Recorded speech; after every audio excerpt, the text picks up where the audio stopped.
All right, everybody. Oh. I'm Silent Storm. I'm going to be your humble dungeon master for today. And these are my wonderful adventurers. Say hello, adventurers. Hello, Hey. adventurers. Hi. I paid them So to I do was that, eating chat. chocolate. I paid them to do that. I appreciate it. I don't need to have that up yet. I'm not nervous. You guys are nervous. So, let's begin. But only one of us is handsome.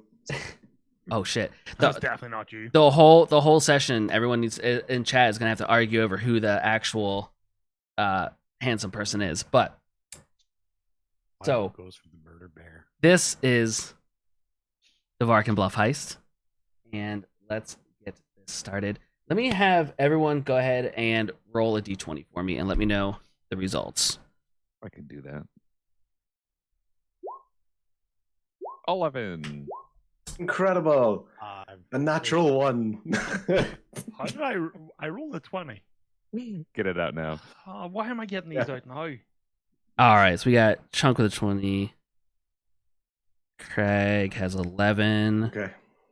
Hey, he has a 19. He rolled initiative and got a +1. That's cheating. Raith with a 1 and 5 for Ulysses. Okay. So, a couple weeks ago, C.H.U.N.K, you had received a letter, and on it was this melted stamp that looks like this. When you opened the letter, within it said, "A man of your stature and size would be very useful to us. We have a job for you that would pay well for your extracurricular activities that you like to partake in. Wait further notice in Varkenbluff." And then it's signed at the bottom in golden ink. Everything else has been black ink. At the bottom is GV in gold. Mm-hmm. You're already... Would you say that you are in Varkenbluff already, or that you need to travel to Varkenbluff? Sorry, I was moving on the screen. I'd say we're just going to be traveling. Yeah. I like to hang around there every so often, but I'm there right this minute. I'm not far away. Exactly. Not far. Perfect. Not far. Maybe a few hours travel if I tried my best. I'm not far. Then we go over to Crag-Mug. You also received a letter with the same molten candle like fastening on it. Oh, you disappeared. Yours, sorry, Fluff's camera went away. Crag-Mug. In yours it says, "We know that you've been working on improving your skills and look forward to challenges. We have something that maybe not even you could handle, but if you have interest, arrive in Varkenbluff City in 2 days." And at the bottom, it's also signed GV in golden font, or golden pen. We jump over to Mr. Pink. Hey. You received a letter, same as mentioned before, but in yours it says, "Although you're new to these tasks and look to sharpen your skills, we have a mission for you that just might get you out on the right foot. Arrive to Varkenbluff the next day, and may you always remain unseen." And at the bottom, you have little GV signed in gold ink. And finally, Raith. You get a letter signed the same way as everybody else, and it says, "A man of your unique views and intelligence is needed for a task in Varkenbluff. We know you've been here before, but this is something that might challenge your thoughts. Please arrive in Varkenbluff the next day. Signed, GV." I immediately give a sign of blessing and thank Savras, the god of divination and fate, because I obviously was supposed to receive this letter and have actually received or arrived very recently. I thought I'd kind of treat myself, so I arrived in a little bit of a custom carriage, had some nice cushions in it, and just arrived in style. So I've taken my time, and as soon as I got out of my carriage, one or two people came up to me and I shook their hands and got like me custom sketching so that they knew that they were beside me at that time. And yeah, I've got myself comfortable in Varkenbluff. Excellent. So the different amount of distances the days go by, you all have arrived in Varkenbluff. Varkenbluff, this is large, we'll say medium to large city. It's bustling. It's early afternoon, late in fall, so it has that little bit of a brisk air to it. Some clouds, possible rain on the way. As people are kind of bustling around, there's different horses and carriages taking people to and fro, people going about their workday and, going into different shops to get drink, food, and such. And as we kind of go from a overall view, we zoom in onto a 8-year-old child, blonde hair, very dirty, ripped clothes, and they're on no shoes, just sprinting. And you can tell that they know their way around the city, because they're jumping over fences, going through back alleys. They're shifting different directions to get around people, through people. A couple people, as they bump into them, they're like, "Hey, watch where you're going, kid! Watch where you're going!" And the kid is on a full sprint. They have a little letter in their hand, and as they sprint around the corner, they come running straight up to one of the largest people they've ever run into. A gentleman kind of standing off in an alleyway with shadows coming across his face. Not necessarily wants to be seen, but with his size, can't say that he's invisible either. As the kid comes sprinting up to this very large individual, they stop and they kind of do one of those exaggerated, like, slow looks up. And they keep going. And they keep going. And they very slowly hand a letter to C.H.U.N.K. C.H.U.N.K, before you read that letter, go ahead and describe yourself for me. Describe myself? Okay. I'm a big boy. Big boy. I forget how exactly tall I am because it's sort of, a little bit of brain fog every so often and just sort of leaves my head every so often, Let's say around about 8 foot. Not much more. Ex-football player. Played a bit of time here in Varkenbluff University. Played a little bit of football here. As I said, didn't really finish expectedly. And, here I am back here to this mysterious letter. Yeah. Now, on hard time. Yeah, go ahead. Sorry. As you unravel the letter and you look at it, it has very simple instructions to meet me at the Sage Quill. It's urgent. Signed, Dr. Donnell. Oh, the doc. Before you even finish looking at the letter and you look down, the kid's already gone. Spread it off. You didn't see which direction they went, but they're gone. I felt something pass my leg. It felt like a fly. You know that you need to. That the initial letter brought you to Varkenbluff, giving you thoughts of payment for some of your extracurricular activities, and now you've been told to head to the Sage Quill to receive more information. Do you head that direction towards the Sage Quill? Yeah, I'll go. Yeah, I take my time. I just take my time. I'm not in a hurry right now. I'm gonna make my way there. A little bit of a lumberous walk. Yeah, I've got a bum knee, so I just gotta take a little bit slow sometimes. Okay. A few pints, I'll be fine. A few pints will be okay. But my bum knee's playing up a little bit right now, so I just take my time and just, I'll be fine. I'll get there, sit down, stretch it out. Cool. We flash back to another child, about the same age. Would almost claim it to be a twin of the first child, but a female, longer blonde hair, same kind of dirty, ratty clothes, is sprinting her way down this marketplace. Very busy marketplace. People both on the streets and in within their stores, kind of haggling, people calling out for different prices, saying no, it's twice as much for that as it was last week. A lot of arguments back and forth going on. And the child runs up to a shorter individual who is enjoying the market, but is kind of slyly making their way through as well. Ulysses, the child hands the letter to you. Could you please describe your character? All right, so I am Ulysses the Unseen, or as anyone that's seen me out in public knows me as Robert Pink. If you see me out in public, you know me as a loud, boisterous, about 3.5 foot tall halfling.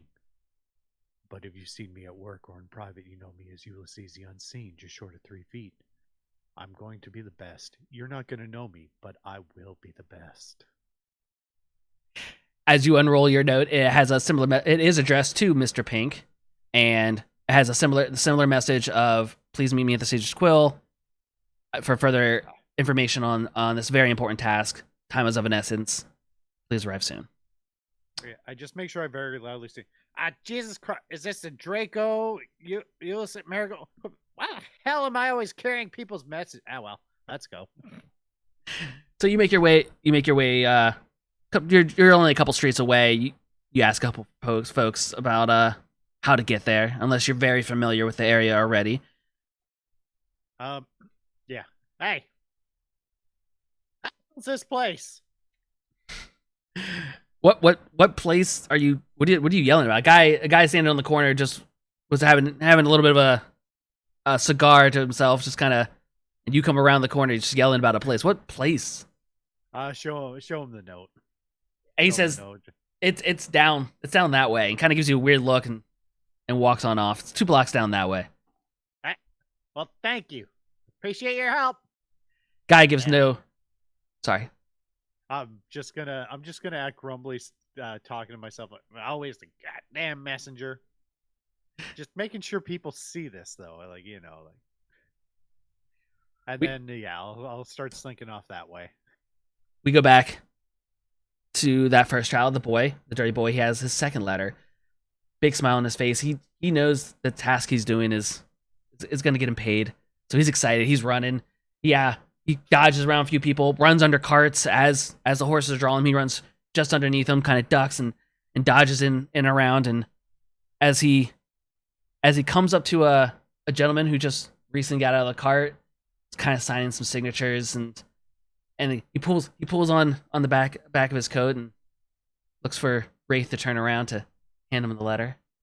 Raith instantly pulls the jacket out of his dirty, disgusting thing. It's like, do you know how much this costs? What? What do you want? What?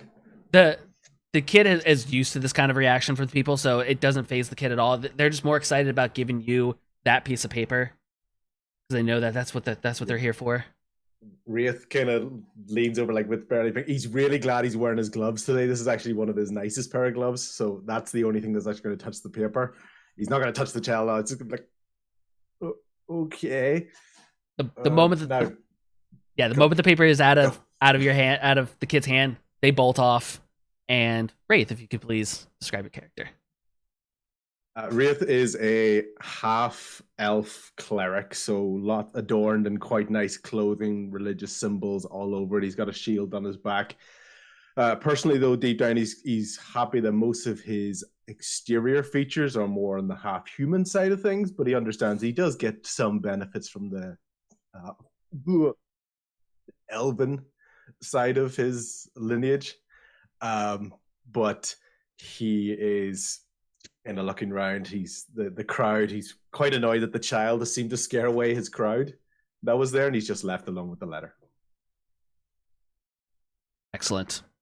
At that moment, Raith basically takes up his jacket where the kid is touched, and he's taking out a handkerchief, and he's kind of just rubbing it where the kid had touched. It's like, ooh. Raith, you open the letter. It says, an old colleague looks for you in the Sage's Quill. It's a matter of utmost importance that you get there as quickly as possible. And then signed, Dr. Donnell. Raith probably normally would do things on his own sort of time scale, but to be honest, his kind of fans have kind of went away, so he's really got nothing else to do. And to be honest, he's kind of concerned that more dirty children will come and touch him if he stands around still for too long. So he's going to make his way over there. He's been in the city before, so he has an idea of where he's going already. And he's striding. So he strides, but he almost kind of walks right down the middle of the street, even as other carriages and horses and things, what other people would consider to be the middle of the road. Get out of the way, man. Get out of my way. Guy kind of swerves the horse around you a little bit. The gods will keep me safe. Just don't get in my way. You don't want the wrath of them. And just keeps going, and it's a very dominant swagger right down the middle of the road, right until he's pretty much perpendicular with the sage quill, and he's just going to immediately turn 90 degrees and walk straight in there. We go back to the little girl, golden hair, dirty. She has her second letter. She's sprinting, and her brother's kind of joined up with her because he finished his task. They're both running down the street, kind of doing that thing where kids swerve around adults on both sides, like without even speaking. They just know each other's movements, and they're swerving around kids, kind of jumping over different obstacles, around animals and dogs that kind of be on the streets. And the little girl and the boy run up and right up to Crag-Mug, and they hand the letter. Both at this point kind of bouncing up and down on their toes because they're so excited to give out their last little letter to Crag-Mug. You could explain your character for me. So Crag-Mug flips a coin to the street urchin as he takes the letter. And the first thing, there's two distinguishing features you immediately notice about Crag-Mug when you look at him. The first, and it's hard to look away from, is his horribly scarred face, probably where he got his name from.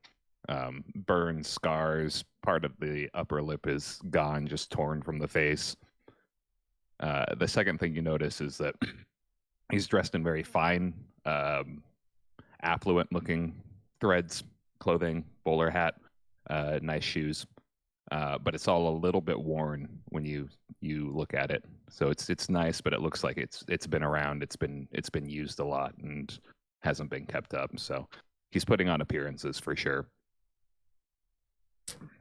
And the little kid, the little girl, kind of had a shaky hand as she was handed. She was very focused in on your face.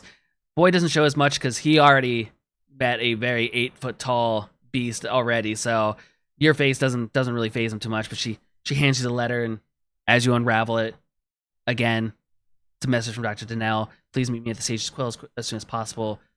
I need your help with a task that I think you can handle. Signed, Dr. Donnell.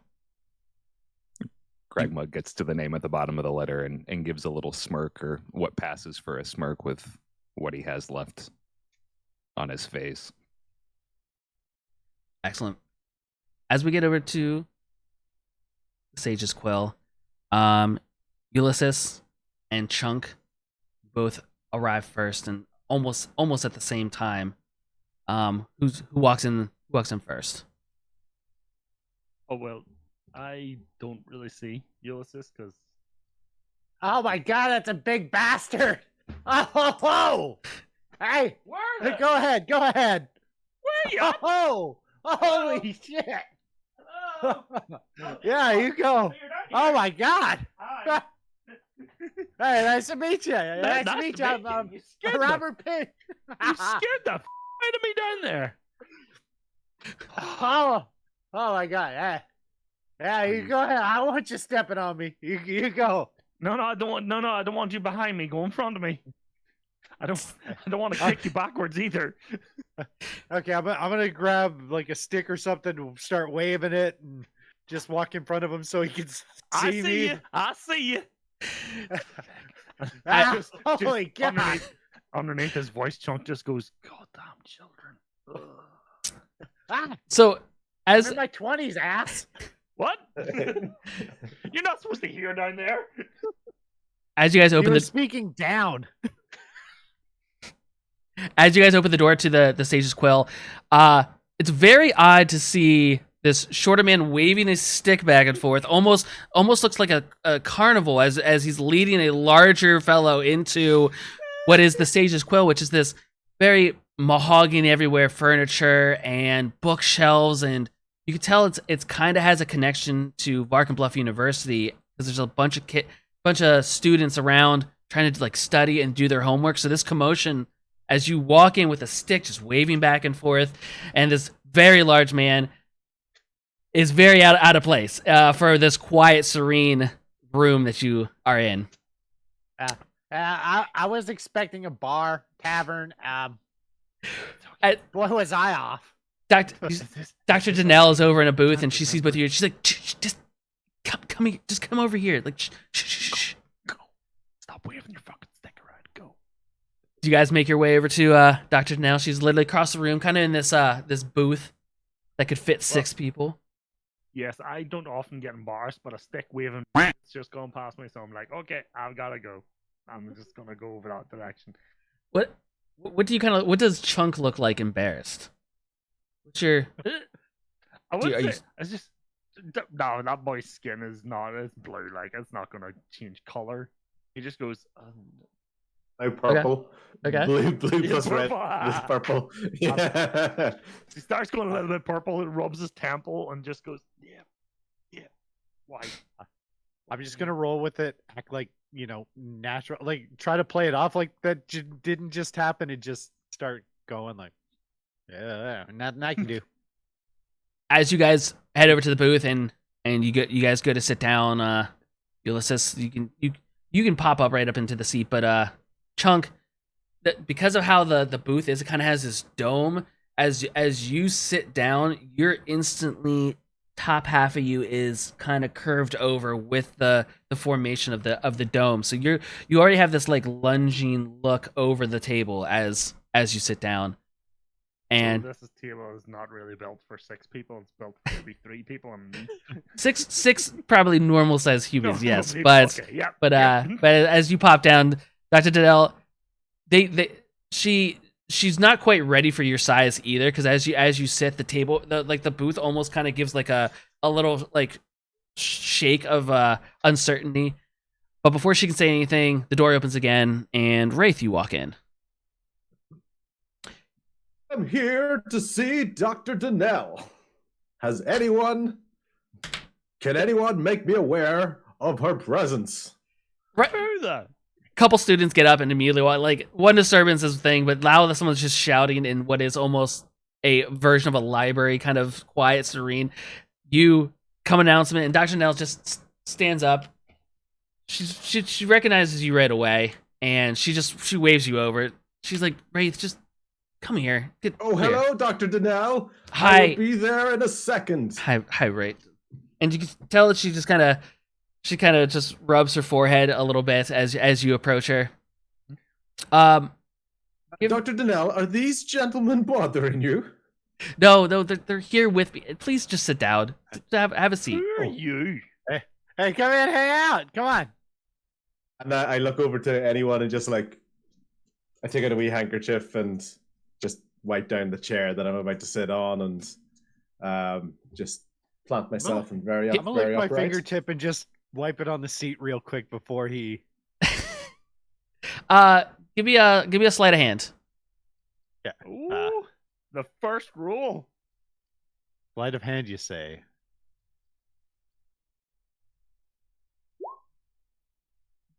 Glad I didn't waste that on something important. Raith, you definitely noticed that. He made a movement towards your chair.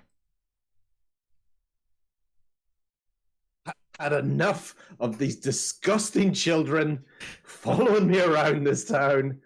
What is going on? And I instantly get up and I take a chair and I put it at the end of the booth. I'm no longer sitting inside of this booth.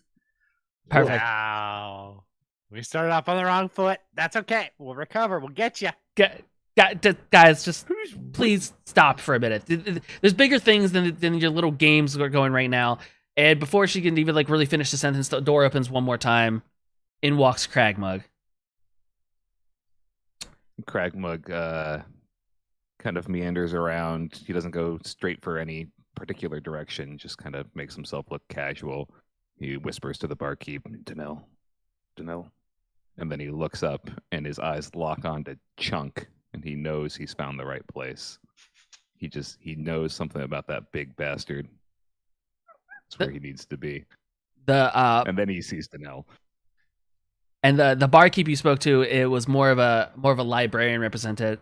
Sorry. She was looking at a book currently, and you didn't really you kind of whispered, but she didn't quite catch what you said. And as you make eye contact with Chunk, you just kind of immediately walk away from her. So she's very confused by that you said something, but doesn't really know what it was as you just walk away and come straight up to the booth with the whole group. Do you sit down with them? He takes a second to inspect everybody first, and as he's looking around the group, he inspects Ulysses for just half a second longer. You look from. Did you ever do anything with Draco the warrior? Crag-Mug ignores the question and looks at Danelle. All right. And tips his hat. Now, Raith, actually, everyone at the table, give me a perception check.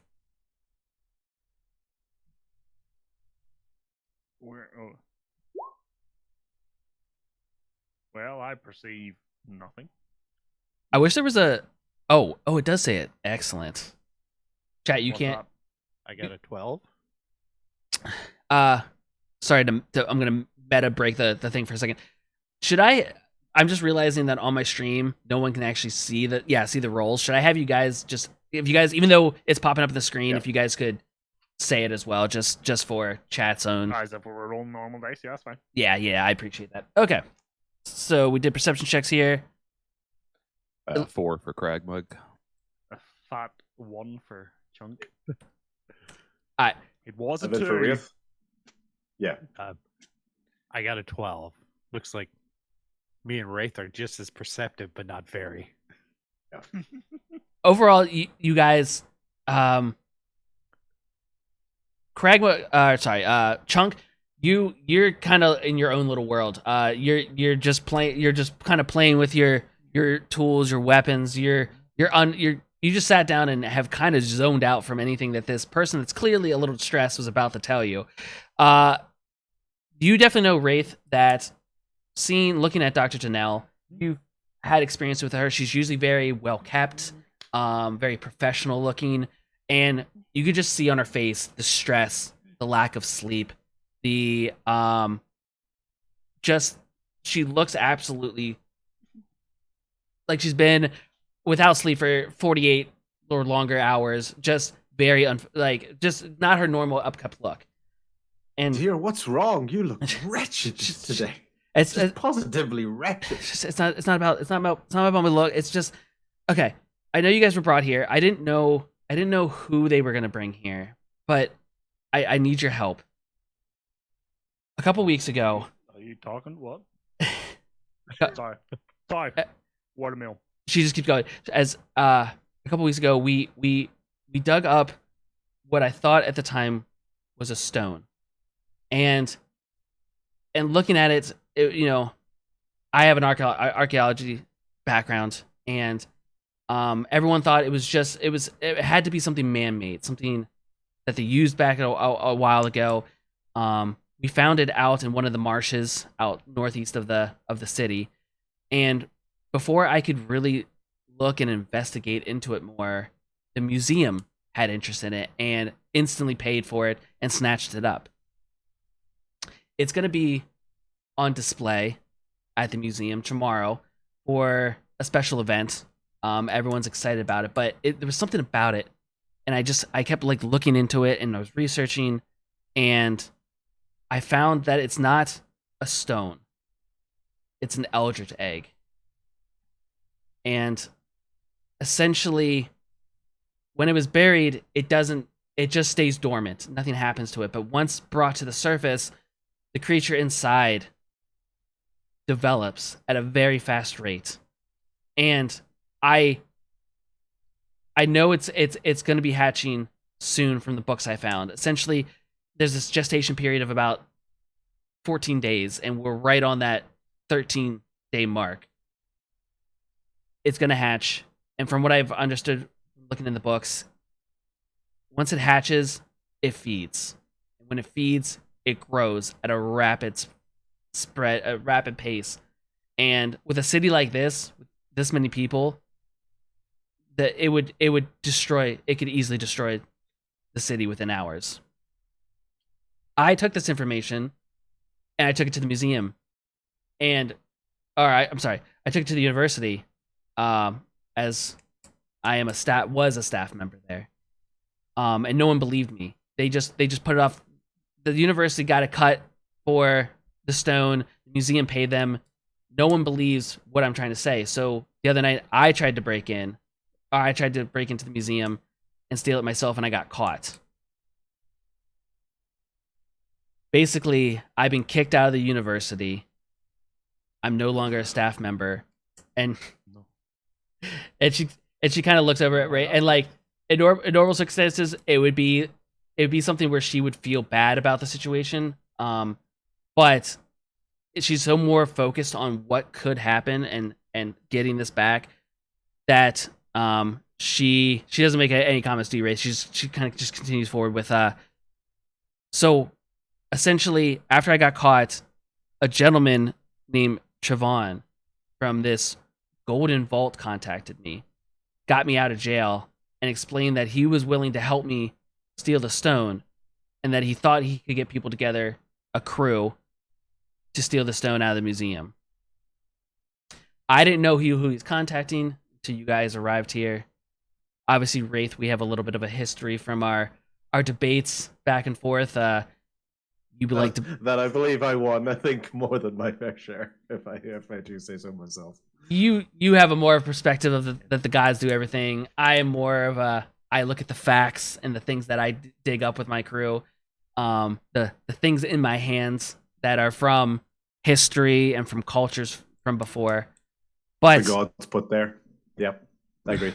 Yep. She again, she does this real quick, but kind of just rubs her temple. But anyway, regardless, tonight they're showing a gala at the museum, and this is going to be you guys' chance to get into the museum, kind of look around, maybe figure out what kind of security they have around this stone.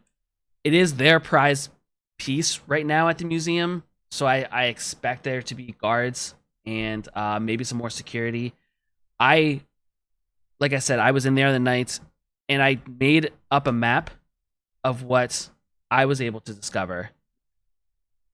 But there's certain areas that I didn't have access to, and I wasn't able to figure out any alarms, any systems where the guards truly were.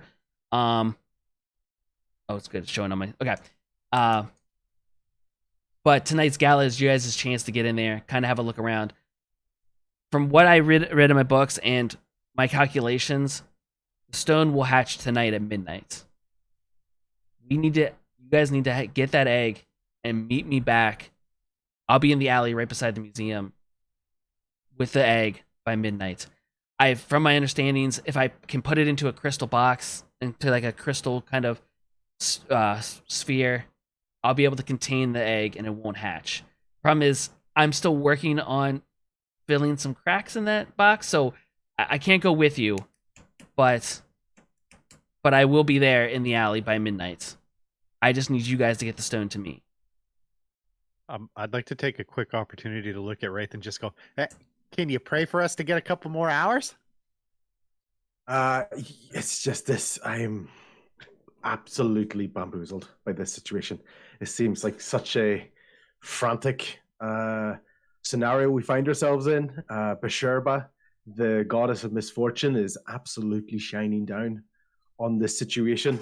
But thankfully, Savros, the god of divination and fate, has brought us together for this situation. So I think we're going to be okay. I understand it's a secret mission, but is there any way to kind of still get credit for it?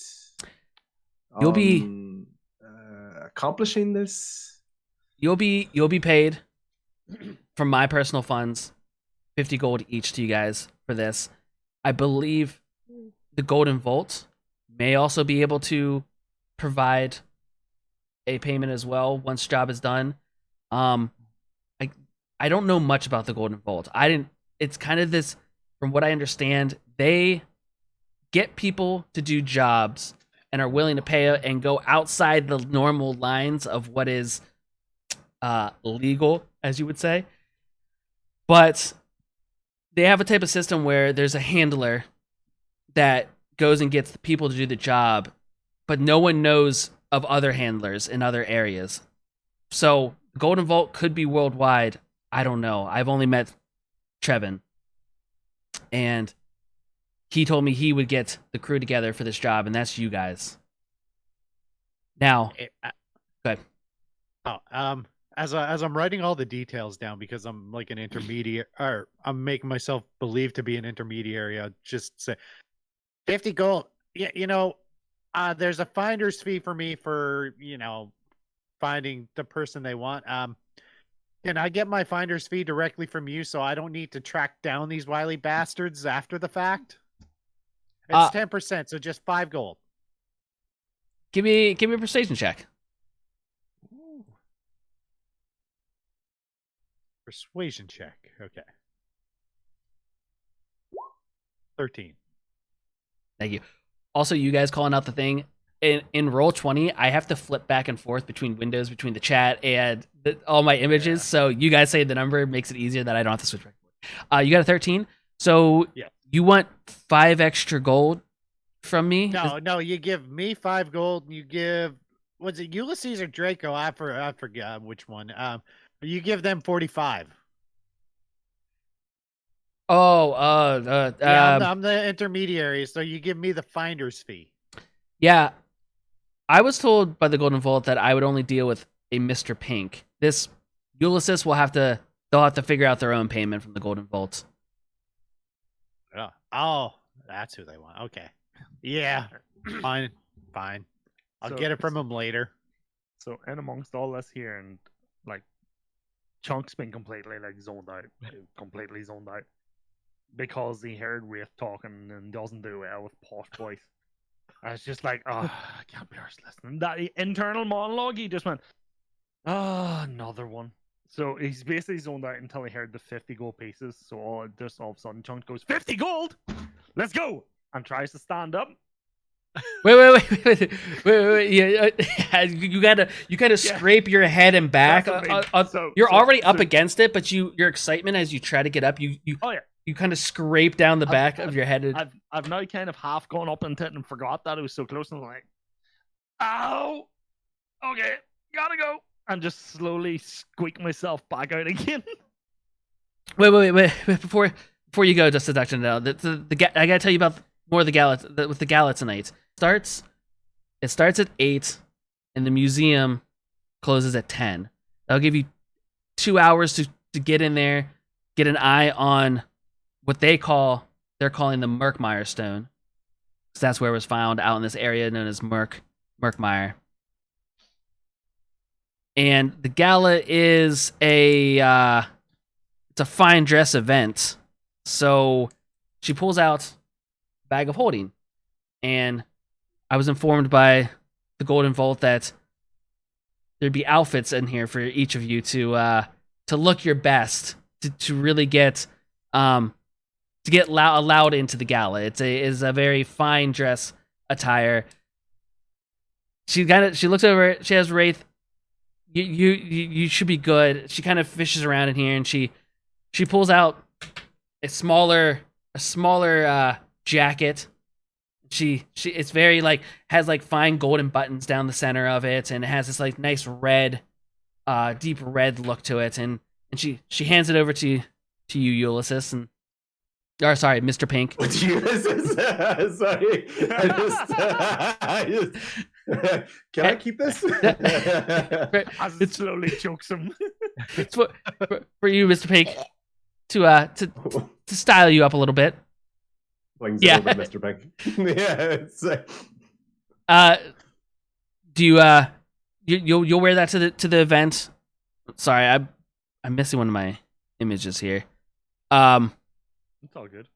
And you'll wear that tonight. She reaches in and she starts pulling out this very large jacket, and it looks very comical because the bag of holding is only about this size. It's kind of a smaller pouch, but she's pulling this jacket out and she's pulling it, and and she holds up. She goes, either this is a tent or this is for you, big guy. And it's kind of this nicer suit, but it fits right for you. It's not too tight for your larger size, but it definitely is an upscale from what you're currently wearing.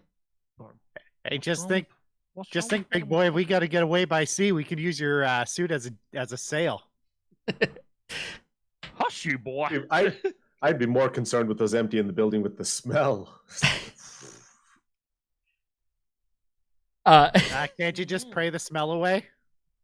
I will be trying to. Yes, I currently am. Because of your dress already, Raith, you seem ready to go for such a upscale event in yourself. For Crag-Mug, she pulls out.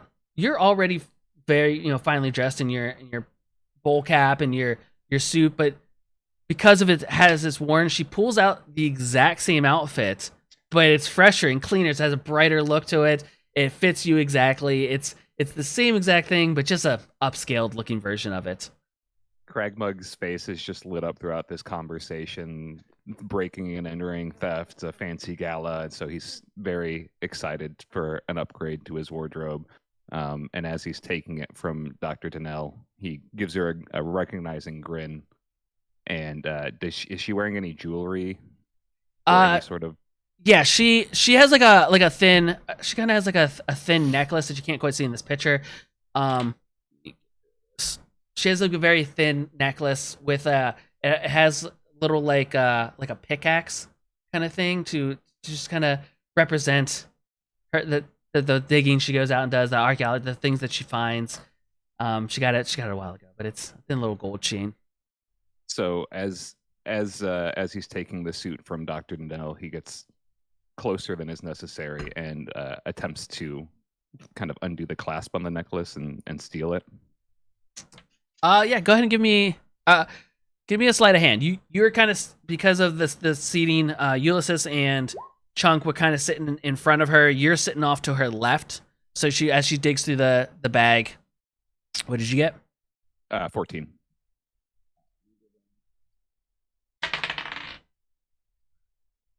Yeah, she doesn't even notice it at all. She's so busy digging into the thing, and you have such a skill with doing this before that she doesn't even recognize. Does anybody else at the table? Give me a perception check. Everybody else, other than Crag-Mug, whether you noticed what he just did. I'm Raith didn't notice because he's kind of still annoyed that he had to give away that beautiful looking cape.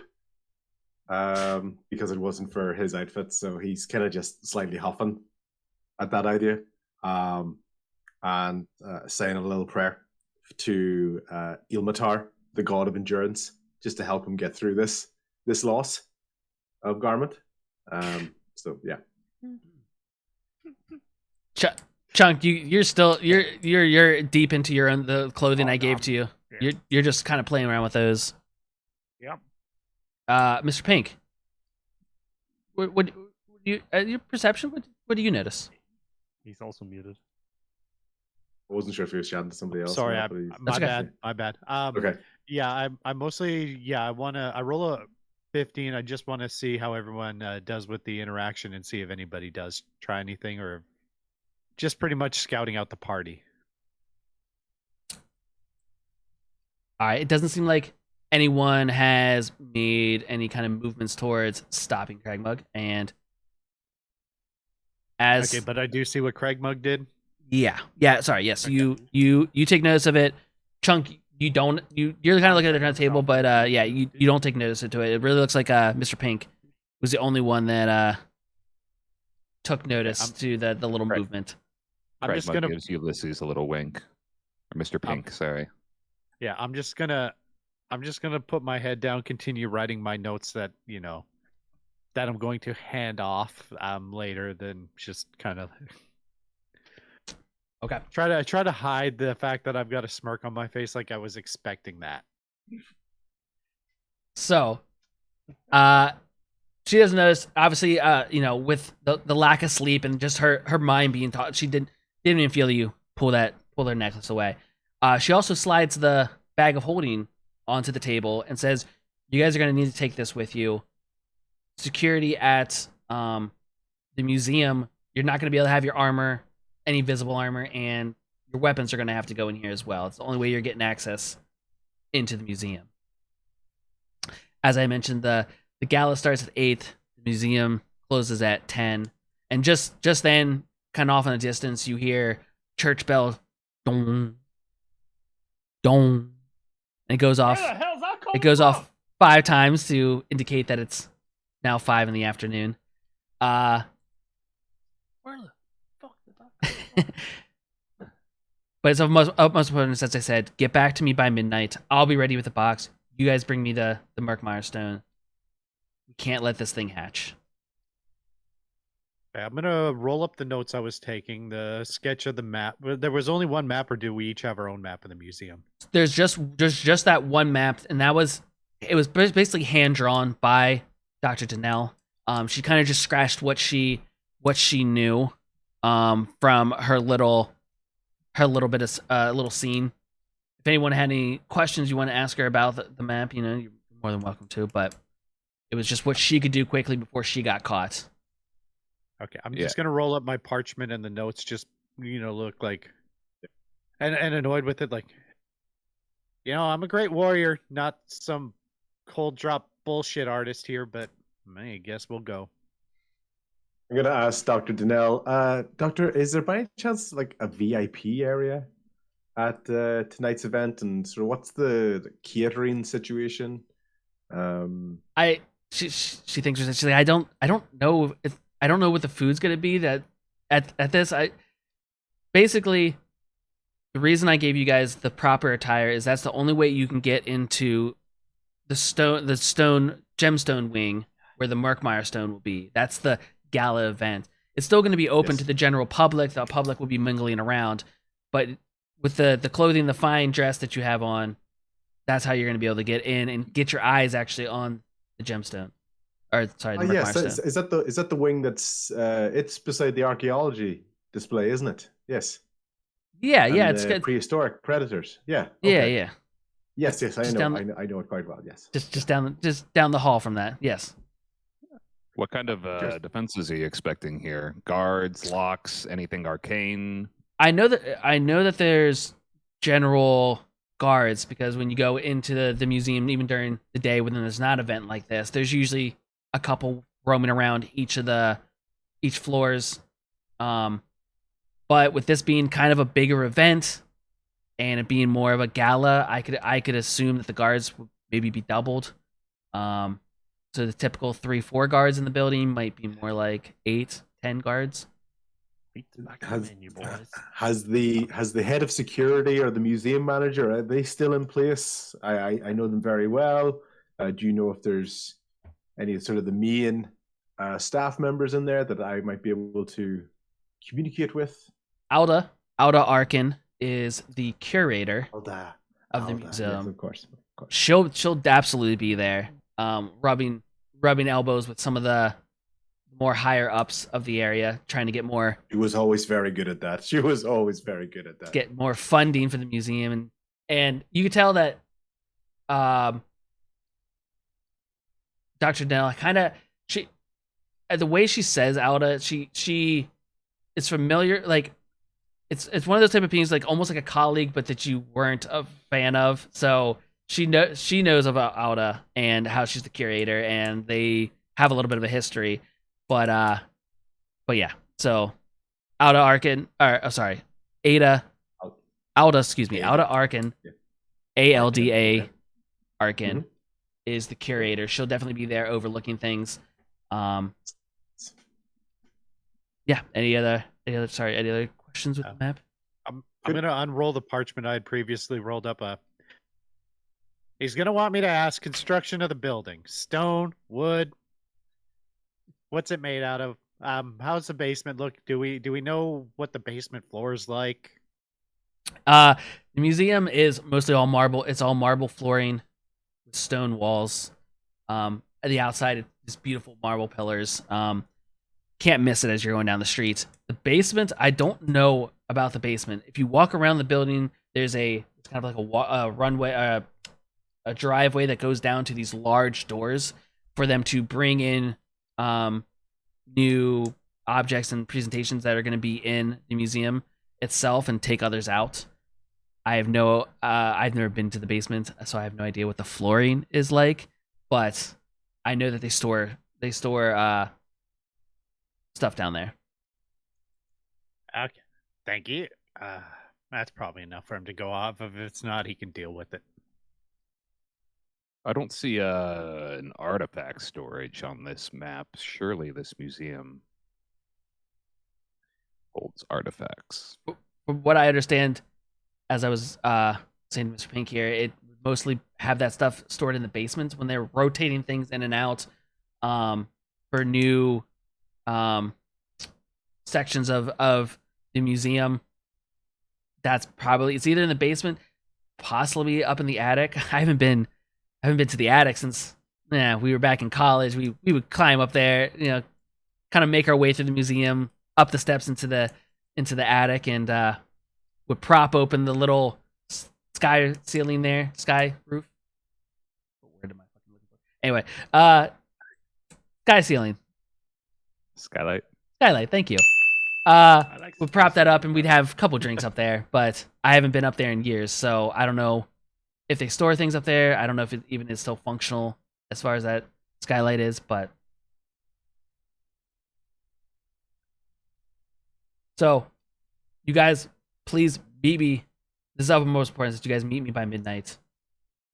You guys can head over to the gala again, put all your stuff into the bag of holding so that all your weapons and gear, so that you're actually allowed in to the museum. And she kind of gets her stuff together. She was kind of had some like books and things she had set down while she was waiting for everybody. And she kind of gets her things together and she makes her way out the door. I'm gonna go make my drop. Anybody want to go to the bar before you guys got to get there? Oh yeah. So what's Well, I guess I'll where's the have nearest to be cab? the. I guess I'll have to be holding the bag because nobody else can be bothered. At that stage, I remove the shield from my back. As you look at it, it looks ornate. It's got small murals of all of the gods across the entire shield area. But what you may notice is that there's one corner in particular that's heavily scratched out. Just one of the emblems is heavily scratched out, and that goes into the bag of holding along with my mace. Raith, was it? Raith. That's Raith a nice. Elray. It gives him a Crag-Mug, gives him a big grin. He's like, that's a nice looking shield you got there. And it How will much did stay in my possession. Did you? Thank you. Custom commission, or did you pick that up somewhere? I was rewarded it for years of religious fortitude demonstrated. Please don't sneeze on me, sir. That nearly knocked off my jewelry. And turns back to Crag-Mug and goes, yes, and also I'd taken a moment to really kind of show off. Yes, my shield's made, and look at this mace; it's absolutely gorgeous. I call it Leviatar, which is, as I'm sure you know, I'm sure you all know, is the god of pain, which I thought was a particularly clever name myself, and places it into the bag of holding. The craftsmanship is exquisite. Those gemstones. Yes, Quite yes. appealing. Some people say it affects the weight distribution, but I just thought if you're going to, if someone needs to be taught a lesson, I might as well do it while looking my best as one of the gods representations on this world, so, and place it into the bag of holding. Crag-Mug, kind of fixes his stick pins, adjusts his collar, and I agree. You must look your best on the job. I agree. And there's probably the first moment in this when speaking to anybody, Raith can look at Crag-Mug and go, okay, this is a gentleman, good manners, probably a God-fearing individual, based on my perception of it. I'm going to, in that moment, I'm going to take the bag of holding and I'm just going to fling it right into C.H.U.N.K's chest. Just very much like, yep, you can carry this. And I'm also going to click it and go, I think you should follow me. I don't want you getting lost. So you, point upwards, you follow me. Me, go first. You behind. Okay, me first. You behind. We're going to the tavern, so you're going to the tavern too, I guess. Of course. At this point, I'm just gonna, yeah. I've got a cold drop to make with this info and stuff. See you at the bar, big fella. You coming? Crag-Mug? Crag-Mug? Is that what? Yeah. Yeah, you got it right. Okay, sir. Yeah, you coming to a tavern? You let yourself unwind a little bit before. Yeah, which location we headed to? Yeah, where is the aware of tavern? I would be aware of the taverns. So if you wanna use Raith as because he knows the city, he's been there a couple of times. I've actually been a visiting professor here on a number of occasions. So probably in terms of this location, one of the nearest, let's call it reputable taverns that I would actually be seen in would be known as the Drunk Skunk is one that's just straight up the street. I'm familiar with that one. Yeah. So I would suggest that we travel towards the Intoxicated Mammal. I was never the biggest fan of that name. So yes, the Intoxicated Rat, I think, or you guys kind of Drunk Skunk. You guys kind of make your way. The Drunk Skunk. Yeah. Okay. Yeah, I'm gonna veer off so I could go somewhere, make it look like I'm doing a dead drop, and then run back. Do you kind of just do like a big lap around the block kind of thing, or? Yeah, I do. Yeah, a big lap around the block. I kind of conceal. Well, I throw and burn my notes away, and kind of conceal the fancy uniform I've been given, and peel back to the Drunk Skunk. Crag-Mug fell back from the group just to follow Ulysses, not to engage him or anything, but to see if he could find out about this handler situation. Raith and C.H.U.N.K just walked straight across the road. Doesn't care about traffic, doesn't care about anybody else. As far as we're just walking straight. And every so often I turn around and go, come on, follow me. Follow me. Come on, come here. So every so chop, come on. As you guys kind of walk across the street, traffic this time, instead of swerving, is literally stopping because of the size of C.H.U.N.K with you. There's more of a threat of them running or wrecking their carriage into C.H.U.N.K than earlier when they could kind of dodge around your frame. So Raith doesn't see it like that. He's like, of course, it's hello, hi, I'm going to be in the Drunk Skunk if you want any autographs. Come along, boy. Come on, chop. I'm gonna roll a quick perception check, see if anybody's following me from. Absolutely. I ain't noticing shit unless he completely eats shit on his stealth roll. Rolling a stealth. What do we got here? 11. So you as you kind of dip down an alley to you said you were stashing some things away and you were kind of burning the notes. Crag-Mug is right on the edge and is looking around, and he notices you burning the paper, and you kind of give one of those like you turn back and he he ducks his head back at just the right time as well, and then you go back to now you're hiding that jacket or that nice coat that was given to you. You're kind of stashing that away behind this it's like this little dumpster area, but like there's like a little nice little nook back there, and you just kind of stuff your stuff in, and Crag-Mug takes notice to all that, but you didn't notice him being aware of what you were doing.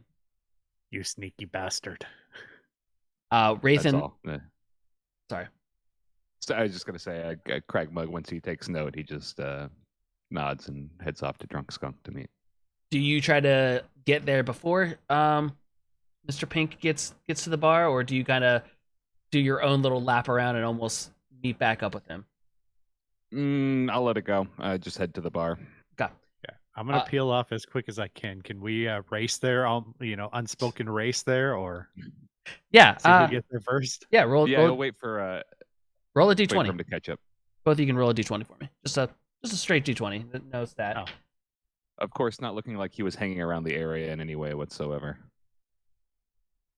Well, I race back with an 8, but he definitely gets there Nat first 20. effortlessly. So Nat 20, baby. So somehow, even though that Raith and C.H.U.N.K made a very straight destination, they're heading over to the bar. Raith kind of made some stops of traffic and is making a big scene. But just as you guys are about to reach for the handle of the Black Skunk, which is it has these bunch of glass windows in the front, and the sign it's a square sign with a skunk tail of all wood coming off of it, and it's painted black with a white stripe down the center of the skunk tail. The rest of the sign is just all wooden with the words Drunk Skunk on it. As you guys, Raith and C.H.U.N.K, are just about to reach for the door, for whatever reason, Crag-Mug comes sprinting past you, right through the door, and is up to the bar before you guys can even get there. Even though somehow he went a block and a half out of his way to get this, he beat you to the door and is in there. Gentlemen? I turn around to C.H.U.N.K and just say, I'm not one for superstitions, but it is known to carry favor in this bar if, when you pass the sign, you have to rub the skunk's, how do I say this? Posterior. It's smelly posterior. It's known to carry favor when you enter the bar. As you can see, if you look at the wood sign, it's slightly rubbed a different color. It's one of those superstitions and one of those customs that people here partake in very often. So if you wish to partake in that sort of festivities, go ahead. I don't leave luck up to such actions, but you may want to do that. Okay, so I think C.H.U.N.K would do that, but almost possibly accidentally too hard. That in a way almost smacks the side. So would I see that? Would I be in time to see that, or am I still too far away? You're Raith is loud when he says this, so maybe that might help. You said you were calling out?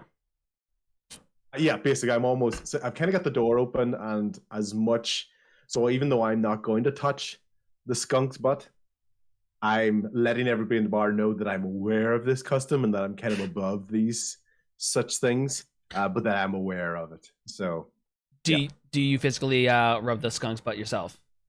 No, I don't. I'm more displaying what people in this area do, what goes for superstitions in this local time, but these aren't things I partake with. At the end of the day, if I need luck, I just pray to Timora, the goddess of good fortune.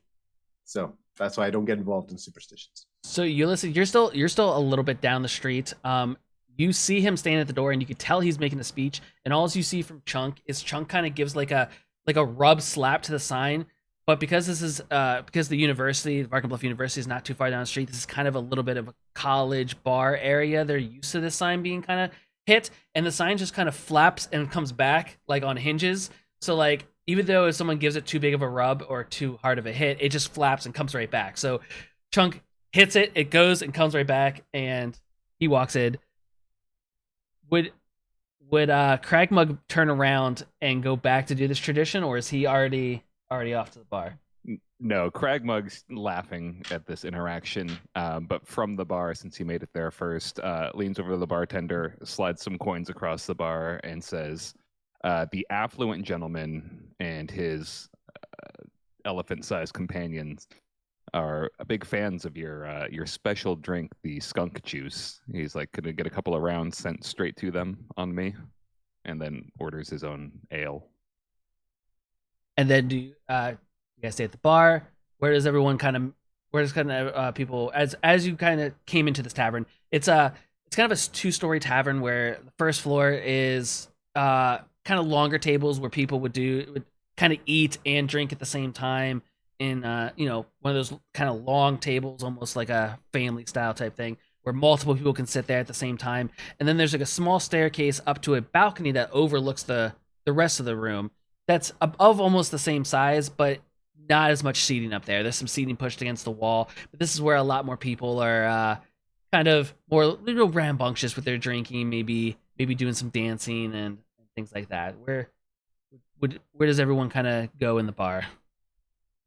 Ulysses, you have just caught up to the doorway and you saw the action, but you didn't hear the reasoning behind it. Do you? I still find it funny, and I'm asking people to help me up to rub the skunks. Two college guys are like skunk, skunk, skunk, skunk, and they kind of get you up on each of their shoulders, and they're kind of like almost like tossing you too hard. They're just like a little boombox, like skunk, skunk, skunk, skunk. Granted, these two college guys, it's only about 5:30 in the afternoon, and they've been partying for a little bit, so they give you on skunk juice. so yeah, skunk juice, the special, yeah. So they kind of put you down, and you guys kind of make your way out over to I invite them to sit with us because I'm like, yeah, I got shit to tell them. I got shit to do. Why don't you guys come and party with us? Guys I'm with won't be doing too much drinking. They got to work. So, are you buying my little dude? Because if you are, I'll get first round. Yeah, and they high five each other. They are heading right over to you. Gotta make your way over to a table and you sit down. At that point, I lean over to Crag-Mug, and because I haven't picked up the rest of his name, I'm going to lean over and goes, is it a Mr. Ma? Is it? You can call me Crag, you can call me Mug. Is Mr. Ma okay? Just, I know we're still getting to know each other. I just want to keep a little bit of a formality about this. Mr. Mug was my father. Well... But if it suits you... Yes, it does. It does suit me, and so we'll continue with that. I would suggest we don't sit with the Riff or the Rath. So especially looking at Ulysses, Mr. Pink. Does Ulysses look anything like Mr. Pink? Like, is Raith recognized? Like, does he in any way think that he's part of our group? Is this looking like Mr. Pink? Or no, you guys haven't seen Ulysses yet. You've only encountered Mr. Pink.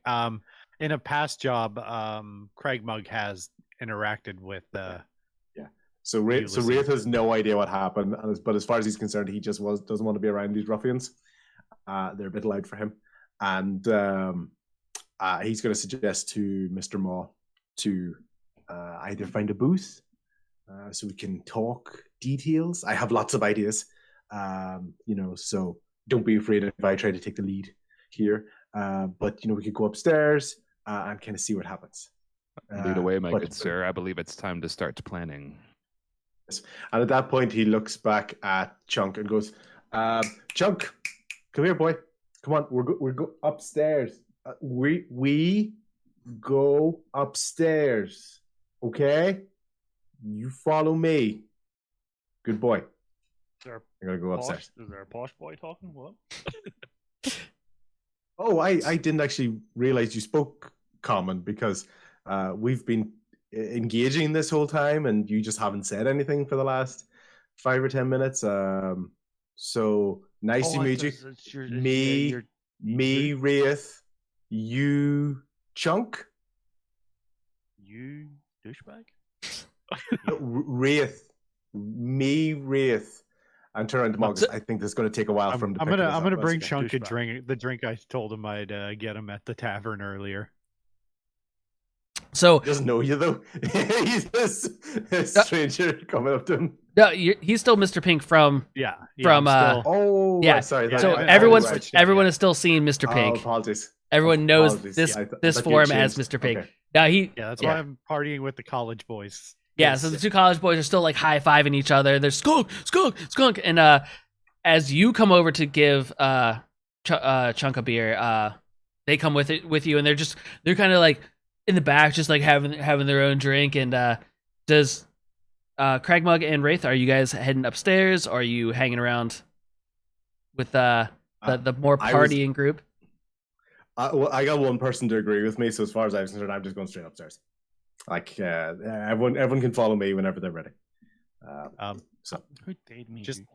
Just curious, how much gold is going to, or how much is it going to cost me for a round of 4 drinks here? 4 drinks is 4 gold. Okay. I'm gonna look at the college boys and be like, hey, I'll give you a gold each if you can drink faster than that big fella there. So, give me a, I guess athletics check, Chunk. I guess. Athletics check. I think. I don't know. Constitution check. Constitution No, would be no. like how drunk do you feel? Yeah. We're Okay. going athletics because there's a +6 in athletics, so we're gonna hit it. He is trying to drink fast. So 14. yeah, I think athletics is fine. Yeah. 14. 14. I Got need the to dice already. Ooh. Okay. I'm So gonna try to get in on it too, but yeah, good. Nice. Would you get there, Mr. Pink? 19. Oh, Okay. So the bartender sets up 4 large beers on the tabletop, and these things are good for Mr. Pink. This thing's about the size of your head. For Chunk, it's okay. You've seen biggers, but the size is, it doesn't quite equate to how large of a man, and you're realizing it's the same liquid, but different sized people are going to be drinking it. The 2 party guys, they're like, one's like an orc and one's a an elf of decent stature, not huge dudes. You guys all line up, and one of the party guys are like, on three we do this.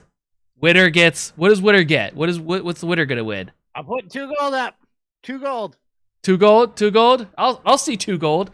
And the other guy kind of looks in his pocket. He's like, "Dog, can you cover me?" He's like, "All right, we'll see 4 gold for the 2 between us." Chunk, do you put a gold up on this? no. All right. No. I got big fella. Okay, so Wait, me and the hold big on. fella No, one gold each. wait. I put 10 gold up. 10 gold? Okay. All right. So you guys on the count of 3. 1, 2, 3. You all start live action. You guys all start down it. One of the party guys barely gets into one chug and just starts coughing. Just like comes out everywhere. He's spitting foam. He's clearly out. 3 of you are still going, still racing. Chunk, Chunk, you finish just right behind the other party guy. He gets the last like drop and like slams the desk or the cup down just as you slam it down. So you were just a little slower than him. You guys both look over. Mr. Pink's been done and is working on his second one before you guys even realize you were done with the first one. And everyone kind of gives that look like, he's so small, but he just absolutely dominated us. So 10 While everybody's So before Mr. Pink tries to lift the gold, I quickly put my hand in his hand and just go, "You hustled us, didn't you?" And I start slowly squeezing it to try and make him let go of the gold. To try and take I it back. didn't make you put any gold in. You Do hustled you us, think bro. reasonably I could expect to hustle a guy 9 times my size? Yes. I've been in this gambling game a long time, kid. I didn't try to hustle you, but I don't want your gold. I just wanted to have some funsies and put some stakes on the table. You have your damn gold back. I As want it all now. as you guys are having I'm this still squeezing. as you guys are having this discussion, the bartender slides kind of a thinner drink. It's in like a little bit of fancier cup and kind of slides it over to you, Chunk. And he says it's from the man in purple, and you know from being in the thing that was Crag-Mug, but him and Raith have already made their way upstairs. Upstairs, Raith. Oh, Sorry, I go wanted to watch. Oh. I just wanted to watch You were- the drinking competition. Okay, so you Just guys Wraith, did just Wraith went upstairs. Yeah. just Raith went upstairs. Okay, so Wha- go ahead. While the crowd is focused on Mr. Pink after his incredible drinking prowess, display of skill, Crag-Mug tries to pickpocket the one college guy who was offering up the gold. He was the one who was covering his buddy. Okay, go ahead and give me a sleight of hand. Oh, that was only an 11. This dude got a natural one. So he was so into this competition, and even though he was the one that choked and ended up being terrible, he was so busy coughing that you what were you reaching? You were trying to Just whatever gold, since he was the one offering up the money. I'm just going to try and take what money he has. with like literal like zero effort. You reach your whole hand into his pocket. He's so busy choking up on the foam and everything that you pull out another 4 pieces of gold from him. So Okay, and as I'm going to walk past, and I'm going to put 1 gold in front, like into Ulysses' hand as I'm walking by, and I go, "You're half of the cut," and I'll pocket the other 3, and then head upstairs with Raith. all right. After that, does Chunk still have a big grip of my hand? Yes, because I still want my gold, boy. I don't play well with hustlers. So can I try to? Well, I've already tried to offer. Can I persuade him to let go for his gold back? So when you try to go grab his, you want to persuade to give him his gold back? Is that what you're saying? Well, because I offered him his gold back, he said no, he wants it all, and then I'm just gonna Yeah. try to persuade him just to take his gold back and let me take from the college kids and what I put up. Yeah, go ahead. Do I have to counter roll that? Choose to accept it or deny it if you want, but I think you can either choose to accept it, right? Or if you're trying to say no, then roll against it because it's an opposition. So you can either go with it or roll in opposition. No, I still want all my gold, boy. I want Okay, all that gold because you hustled us. And I still have a good firm grip of his hand. I'm not trying to hurt him. I'm just trying to let him know. Maybe roll intimidation against his That's deception. what I was gonna say. Would it be it'd be either intimidation or persuasion, depending on how he goes about it? So I just about beat him. Rolled a 10. so he Oh. Chunk's not moving his head at the situation. Nope. Are you gonna let go? Oh, my gold. Are you gonna let go, Mr. Pink? I'm a relax my hand in a way that he knows I'm letting go of the gold, and just be like, "You got the next round?" I still have a hold of his hand, so I don't know why he's trying to take his hand away here. Well, I'm just trying to. I've kind of motioned that I'm letting go of the gold and trying to lift my hand away and just So empty-handed. So as he's Yeah. doing that there, I sweep all the gold, which is what did we say it was? 14 gold pieces? it'd be 14 Yeah, gold pieces. 14, right? And then I slowly put my 10 away and slide the 4 back to him and just go, never again, and let go of his hand. Okay. All right. All right. 4 more drinks for my man here. So- But I gotta go rock a piss real quick, so I'm gonna go. So I'll go mostly just try to throw up the beer I just drank, so I'm not drunk for later. yeah. So the bartender puts one new drink up, and there was already as I was mentioning, there was like a kind of a thinner drink, almost in like a wine type glass or a champagne type glass. So can I do I know what this small glass of whatever it is? You just know that it came from Crag-Mug, excuse me. This doesn't look like beer. It- College boy, you want a beer? Yeah, but if you're giving, I'm drinking, dude. So I don't normally drink. I only normally drink beer and spirits. So I slowly slide it over to him and just go, "There's yours." and he Good takes sport. it instead of like sipping. He just takes it as a one go, and he instantly throws it back, like it comes out of his nose, out of his mouth. It was kind of this deep red color already, and it just like goes, and this instantly this smell kind of wafts around each of you like a skunk. And he's like, "Oh, you got me with the old skunk piss, dude. Oh man, that was good. That was good, man." And so a very popular, not always great tasting skunk piss drink, skunk junk juice. It's called skunk juice. Skunk junk. Yeah, Oh. skunk juice. College boy has had a lot of this skunk juice. Yeah, It's like- yeah. So he's not angry at you because it's been done to him before, and he still finds it Yeah. funny. So he was completely fine with it.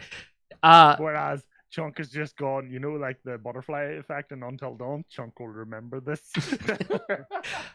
Upstairs, Crag-Mug and Ulysses, Raith are chatting. Raith, you didn't see this interaction happen downstairs. No. Same style glass comes to you. It's tall cylinder, has kind of a reddish hue beverage to it. Yeah. And Crag-Mug motions to the bartender or to the server, whoever, just to yeah, as the server was kind of midway sentence. This is from someone downstairs, and hands you the beverage. Sure, it's one of my fellow faculty members, and he's going to make a big deal of it, like it's a wine glass. So he's going to swivel it under his nose. Go, oh, that's a strong scent. It's got good viscosity to it. It's like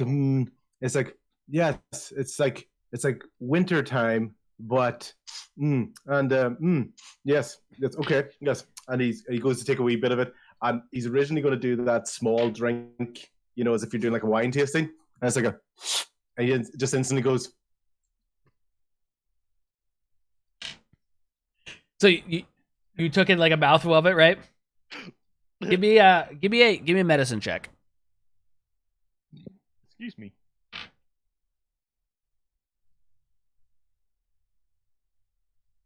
really stings the nostrils. Oh, my boy's got all the cures.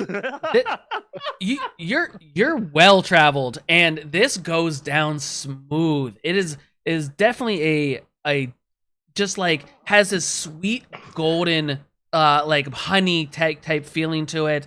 It goes down completely easy. You've traveled, you had things like this all over the world. At this particular establishment, skunk juice has many forms, and you just happen to get one of the more pleasant, better ones. Yes, I've it's similar to what I've had before along my travels. I can understand, the general populace probably might not be as acquired a palate as myself, but I really do appreciate the subtlety, the unique combination of subtlety and boldness throughout all the flavors. Yes, indeed. Crag-Mug sniffs the air, getting nutty tones. Yes, but I'm sensing I like in a moment of almost trying to compete with Crag-Mug. Yes, but I sense multiple types of nutty. Yes. Indeed. As you guys are discussing the nuttiness of the drink that you just had, you take notice that you guys have actually kind of had, as the drinks kind of have gone, the conversations have gone, mingling has happened. You hear those familiar church bells going off again and realize that it's actually closer. It's 8 p.m. at night. The gala event. You don't want to forget it. You don't want to forget about that. But it went straight from 5 to 8. Okay. Sorry. Drinks okay, for happy. No. Yep, that's fine. Just making sure. I'm gonna stammer up. I'm just gonna grab a couple of empty mugs on my way up. Just stammer up, trip on the stairs 3 or 4 times, kind of, force myself to throw up halfway up the stairs and stammer up and just give the performance like I'm just drunk off my ass. Like, hey, you guys, we're gonna more party. You go. You don't need to worry about what's going on. Come on, guys. Hey, I've got about 8 more of these fuckers in me. Let's go. Does what how does everybody respond to the apparent very drunken? Gotta do a perception check on Mr. Pink. Yeah. I guess I perform 9. against that, or do I have to? With a 9, Craig, you just take it as face value. You just see this as, you might have a little bit of history, but this is how how he is right now. You believe him to be. Have you sorry, you are Mr. Pink. Have you been downing these drinks in the span of time, whatever the time may have been that I said that wasn't actually the time? As you've been having, have you been doing the drinks, or have you been What I've been doing is getting up for regular pisses, being like, I broke the seal. And then every time I'd come back I'd find a half-empty mug or a near-empty mug and be like, I got one more from down the road. And then I'd either just, kind of, if it was partially empty, I'd pour it, but most of it would end up on me, and just playing like I'm 12 beers deep for a halfling. Gotcha. Yeah. Cool. I think Raith is probably one of the first ones to be like, he's used to attending these social events, and he understands that there is gentlemen and C.H.U.N.K. I'm still downstairs. Sorry, I haven't gone upstairs yet. I'm still downstairs with the college kids. Cool. I'm going to talk about him then, like he's not here, as if it actually matters, as if that would actually change the way I talk about him to his face. I do think we should be making our way towards the gala. If I doth hear the bells chime, don't mind me. That's one of my favorite pieces of poetry, and I think we should consider making our way there to assist our good friend Dr. Donnell. Well, Mr. Raith, may I call you Mr. Raith? Hey, but it's Raith Elray. So you were kind enough to let me introduce or speak to you as Mr. Maw. So I am happy for you to follow whichever naming conventions that you're used to. Mr. Raith, it seems that you were familiar with this crowd. Any particular point of entry we should take? Any security to avoid? I figure we want to get in and out clean. My recollection of Alda Archon is a very, very tight run ship that I just to confirm Alda that they I was going to go with pronouns, but let's go that they run so a very, very tight run ship. But at the start, these sort of social events, there's a lot of mingling at the start. So, there'll be some speeches and, hullabaloo made about the event, all to build the suspense. But I do think we should still make our way there if we want to get, we have a limited window after all, until 10 o'clock to get our bearings. I understand the museum floor planning quite well. I would potentially suggest that I, using my influence and social status, to get in close with Alda and maybe try to figure out a little bit more about the arrangements for this evening. What do you think? So my suggestion would be for at least myself to enter through the front door and to be seen and to utilize as much attention that you're probably not used to, but I'm very used to having a lot of attention and eyes on me. So I say we use that to our advantage. So I would be happy for you to take the lead. The eyes, however, I'm not sure if they'll be on you with any gestures downstairs to C.H.U.N.K going mad, or whatever he may be doing. As the guys are planning, C.H.U.N.K is now coming upstairs. He's not drunk because he's a big guy and he can handle it all. He's just coming up. He's just finishing that last pint, and just Yeah. screams at the top of his lungs, "Let's go steal stuff, bitches!" and smashes the glass. And then just starts to leave. A lot Yeah. of people. I'll just click. Yeah. I was gonna say a lot of people in the tavern, of that college age, even though you just made an announcement that you're about to go steal stuff, Yeah. they're like that dumb college age where they're like, yeah, they're gonna steal shit. Like they're all about it. No one took Smoking mirrors. no one took it as like, oh, it's actually gonna happen, but they're just like, yeah, get it, big guy, steal what you want, my dude. I'm gonna use that Then I turn opportunity and to just sneak go, off. "Pop people." So Well, he's screaming that. I'm going to use that opportunity to just kind of slink off, like drunkenly stammer in between people's legs and out the bar and try to cut around the corner without anybody noticing me. let me have the rest of the party give me I guess that would be perception. Give me a perception check. See if Perception. anyone notices you slinking out. I once again am fully absorbed in what I'm doing in the plan, so I once again don't really care or wish to perceive what's happening. And sorry, yeah, stealth. Thank you for doing the stealth check. Okay. My perception check is that low. I'm still shouting, "Steal shit! Steal shit! Steal shit!" Yeah, he has his back to the door. He's just like now because people are joining in with him. You're just even more excited. Like steal shit, steal shit. You like Steal shit. you. There's like a little like dwarf standing up on the table, and you like high five him like off the table. Like he's like, oh, and he's like he tumbles and rolls backwards like off the table. But he like as soon as he gets up, he's like steal shit, steal shit. He's still excited about it. So you did not. Crag-Mug definitely notices. 30-20. Definitely notices. Yeah. Mr. Pink sneaking out. You Well, I'm gonna still stammer and play like I'm drunk, but trying not to be very conspicuous about it. and as you like snuck out, were you looking to head to a certain destination? You kind of on a walk. Where's Mr. Pink trying to? Well, I'm heading towards where I dropped off my suit, but not quite directly. So I'm gonna go about a block. Kind of. I imagine there's like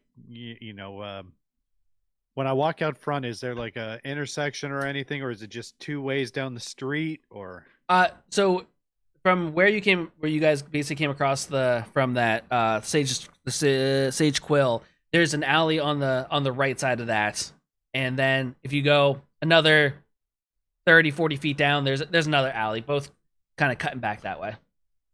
okay, I'm gonna go down the wrong alley. I'm gonna cut out the door towards the wrong alley, and then a few steps outside the door, turn around and hustle back once I know the door is closed behind me.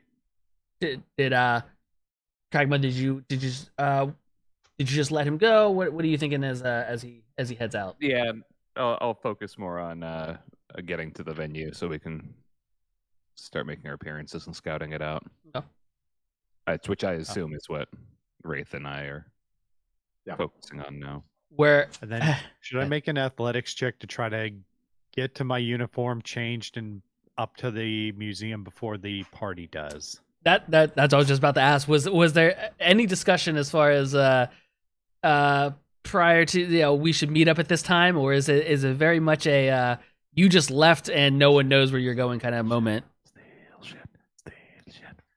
Yeah, Well, pretty it's- well. Raith is God. he's gone. Everybody else should do their job. It's He gonna, hasn't it's gonna be communicated this at all. Ulysses tracking him down in the party. So Okay. that's what I'm going off to do to change. Take off my platform shoes that kind of give me a little height. Wipe off the makeup and all of the beer that I spilled on myself. And As Dr. Danell kind of informed, you're gonna want to put any armor and weapons into the bag of holding, which is currently on Chunk because Raith pushed it onto him just before you, or just after you left Fluff. So you're the one that has the bag of holding. Yes. But the only person I've got a bag of holding now, so I just go, "Oh, who wants a shield?"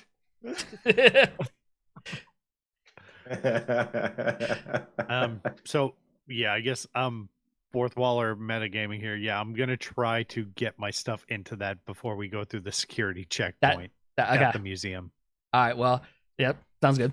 So, are you guys? Is the rest of the people that are still, the rest of the folks that are still at the bar? Are Raith? Are you kind of almost mother ducking, getting them going, 100%. or did you just head out as well?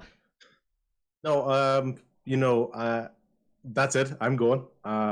These children will have to follow me, and I go to do my sort of standard, very, very straight upper walk. If anything, there's a very slight serpentine movement to it, just a very slight, but still that same sort of trying to be uptight. But it's a very, very slight serpentine movement, which hopefully the air, once I get out of the bar, will sort of sober it up a little bit. I can guarantee you it won't. Yeah. So, You got a healing spell on? so he heads out. What is Crag-Mug and Chunk doing? So I still Right. don't really know what the plan was right now because I obviously was not here for it. So all I know is we're going to steal some shit. So I'm going to the venue to steal some shit. That's all I know right now.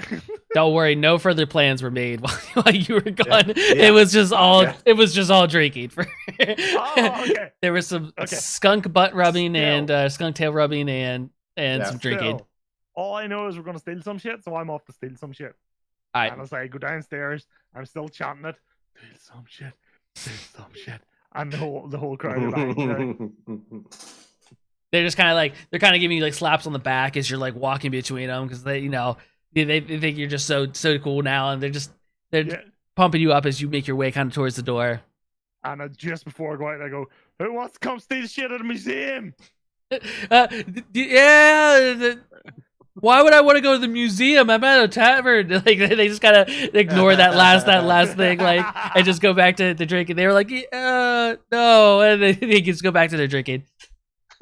I walk out the door and go, "Fucking wet wipes."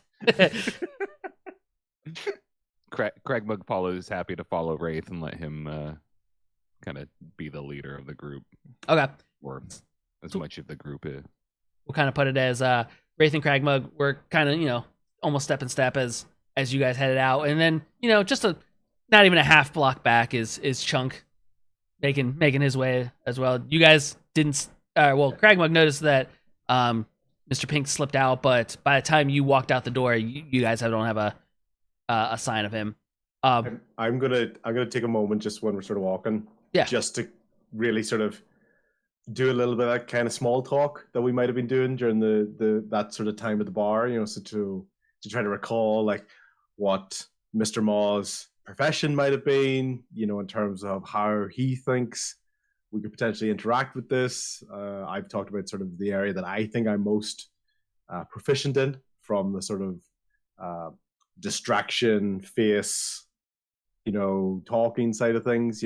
My comfort within the museum world, and the ability to talk about, displays and presentations and etc.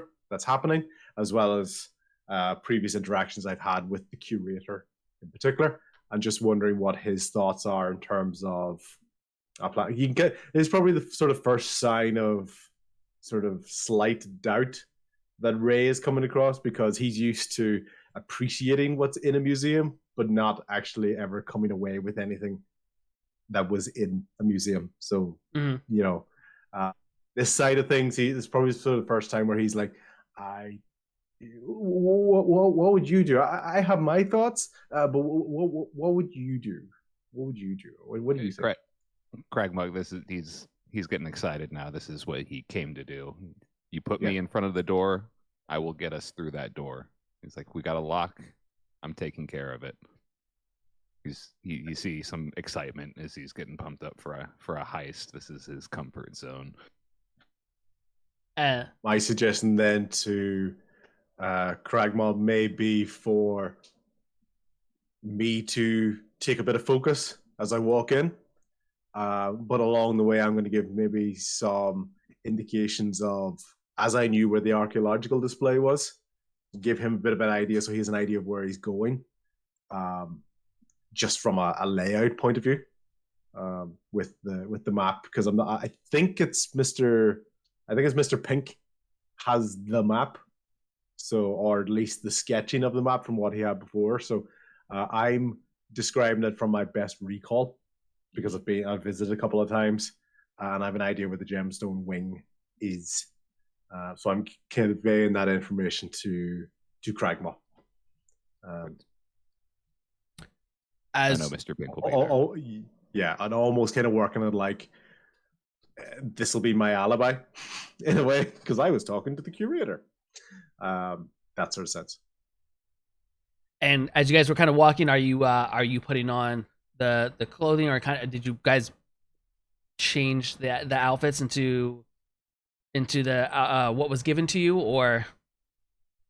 Yeah, I guess easiest to stop on the way, maybe back in an alley before we get to the museum. Just do a quick swap. So I was already in fine gear. Yeah. So Crag-Mug literally does a swap, and all it is just you've gone up like 3 brightness in your color purple. Like it's the same exact soup, it's just brighter and cleaner. You can see how much more comfortable he feels. It's like he just got out of the most like I did a whole spa day. He's just refreshed. I'd probably use that moment to kind of see maybe Chunk coming out of the bar and just once again clicking my fingers at him, be like, Chunk, here boy, over here. I just flat out ignore him because he's being rude, clicking his fingers at me. Yeah, like some sort of dog. As far as Raith's concerned, it's not even rude. He just thinks that's the way he has to communicate with you. that's fair. You know? Yep, I understand that there, but that's why Chunk is not really registering. Chunk's just looking around him, trying to remember where the museum is. Here, boy, come here. Here, boy. So to Chunk's simple head, you are genuinely trying to summon a dog right now, not him. Yeah, yeah.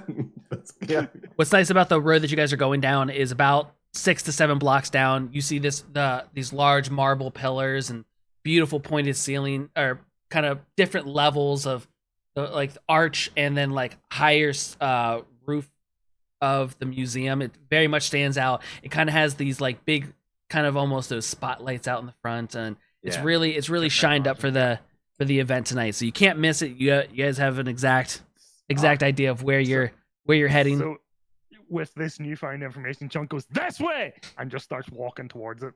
Yep. So you kind of almost bypass Raith here, who's trying to communicate his way to you. Just watching you go past. No, stay. Ugh. Useless. Do I catch up to them enough before they enter the museum, or am I going to catch up after they? Yeah, about 2 blocks from there. You catch up, and are you guys all gonna stash your weapons away prior to getting to the door? Oh shit! I went away with the bag of holding. Yeah, I was gonna say you. I'm gonna walk up next to Crag-Mug and be like, "Well, I guess we're working again. We're working together again. How's it going? We're gonna make it out big. It sounds like a good hit. That Scar's new. What happened there? The what? The Scar's new. What happened there? We had a job that didn't end so well, hence the Crag-Mug. But I find that it doesn't really interfere with my abilities. Oh, I'm going to say I'm not dressed as Mr. Pink anymore, so that's why I'm kind of... Yeah. Okay, it's Ulysses at this point. That's why I was just about to have you do a roll. Yeah.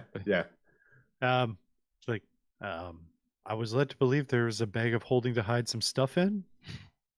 As you say that, you see Chunk has already his stuff off, and I do it in such a way that you see me sort of dump it in an alleyway, so you know where it is. Because in Chunk's head, his only way of helping here is basically being a distraction. So Chunk's left his brand new shiny tent in the whole bag of holding, and his plan here is to go and distract the security long enough that you guys can go in unnoticed, which takes a little bit of the heat off. Chunk is dead. Chunk's plan is basically go piss off security till the point where they send him away, and then come back again.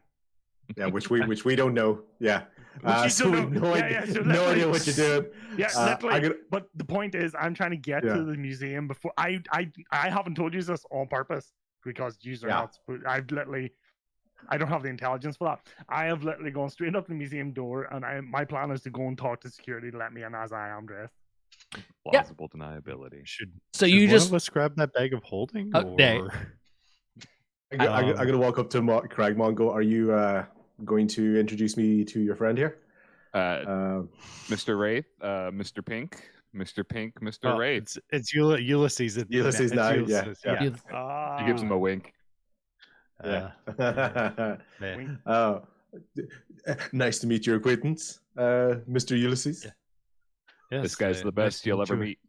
Nice to meet you as well, now Mr. Ray. you Crag-Mug you starts talking up Ulysses. Sorry. no, you're good. That's my fault. Mr. Pink, when you were doing all your notes, did you back at the Sage Quill, did you make it very prevalent to the group that you were taking notes for someone else for a new party that was going to be in on this job, or have you just walked up as a completely blank person? Only Crag-Mug Yeah, knows you. I made it obvious that when I was Mr. Pink, I made it obvious that I was taking notes to describe everything and what Okay. was being said, and Okay, excellent. and then I've got the map pulled out. Like, any of you? Do any of you have the map as well, or how is this? What have you guys got planned so far? So, who does anyone pick up the bag of holding that Chunk's already gone? Chunk's like another block and a half ahead of you guys at this point. 'Cause he's on his go. Did anyone pick it up, or did you guys just kind of walk past it? Yeah, I'll go drop off the necessary equipment into the bag. I don't have much. I've left. Let's be clear. I've left it in a place where it's inconspicuous to the naked eye. But these guys have seen me where I've put it, so it's safe. But we know where it's at. Raith doesn't trust the people of this town that it won't be found and taken, especially with the personal value of the shield and the mace that he has. So he's going to take it, and he's going to make it work for his outfit. You know. Okay. So You think they got a coat check at this function? Maybe we can drop off our bag. I would assume so. It's not uncommon for events like this, but I think I would still prefer it to be in a coat check if it is taken from us than out on the street. So I think, based on Dr. Donnell's advice, I think we should put all of our suspicious items in here for now, and see if we can get it past security at that time. You know, even just as a fashion statement. Exactly, because the size of this bag, it's not that large. It kind of has a strap that can go over one shoulder, almost. Yeah. You know, with it being Satchel. a lot of the university children, university students around, a lot of similar looking bags are being worn, so it isn't uncommon kind of looking thing. Cool.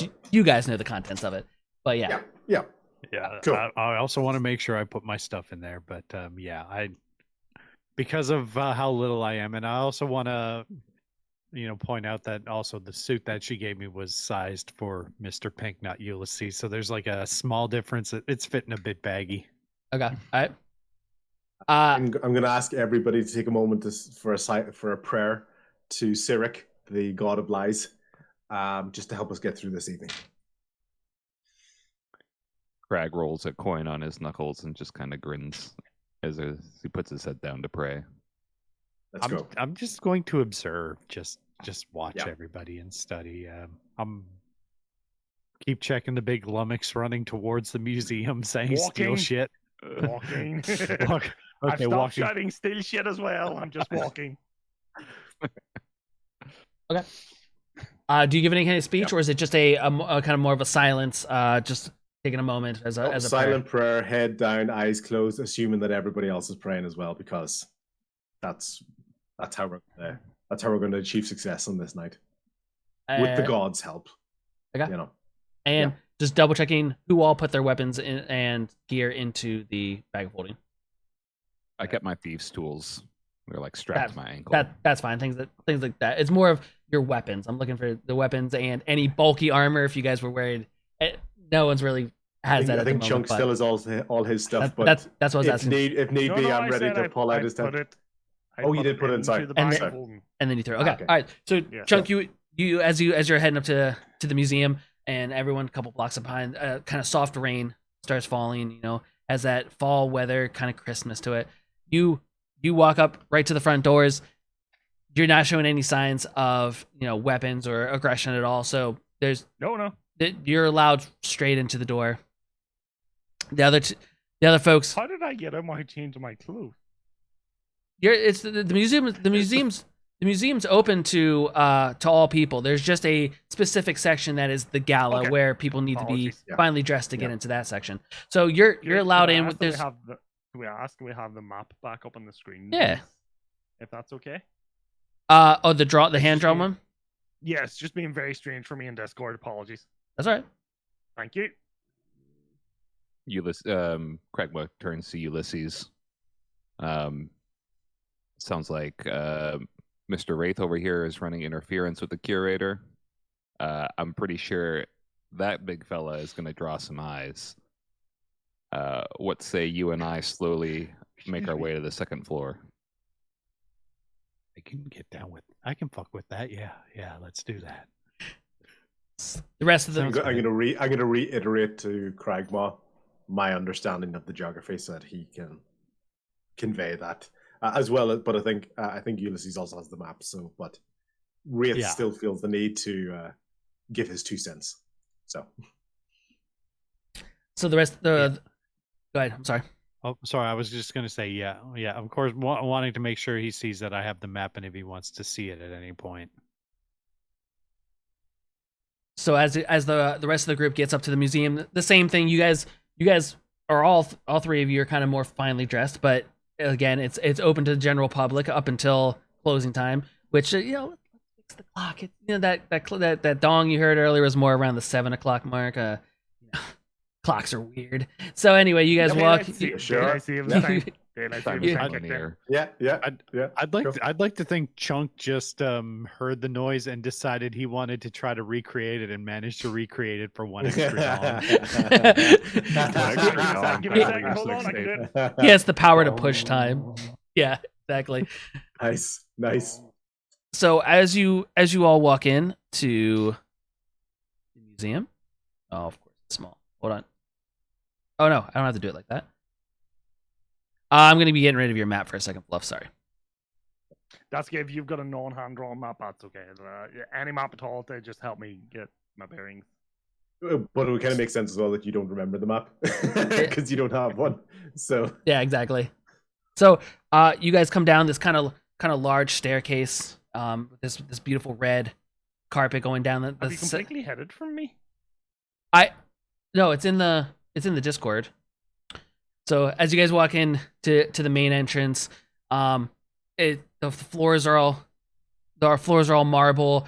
The walls kind of have this beautiful stonework, and right in the center here is a large column of just marble straight up to the ceiling.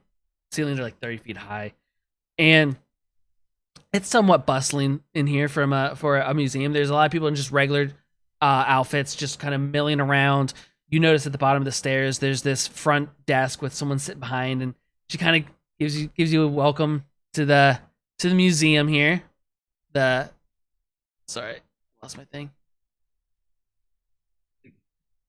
The Varkenbluff Museum of Natural History.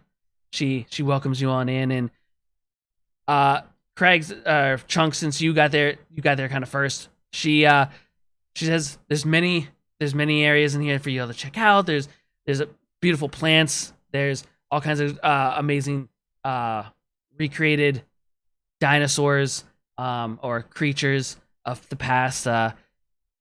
Beside the desk, there's kind of two larger like female statues, almost look like kind of like carrying.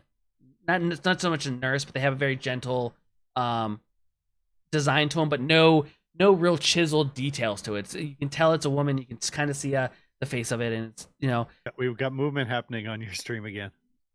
okay. Got movement, and then I need Hi, chat. I need Hi, Mom. you guys to this so that you can see it. Oh, that's how you did. That's pretty Excellent. Cool. Okay. Sorry. I just seen how you That's- did as well. That's really cool. Sorry about that. Okay. Very Yes. cool. Okay. Yeah. So you guys down this main staircase. This is this the front desk here, where the receptionist welcomed you into the museum.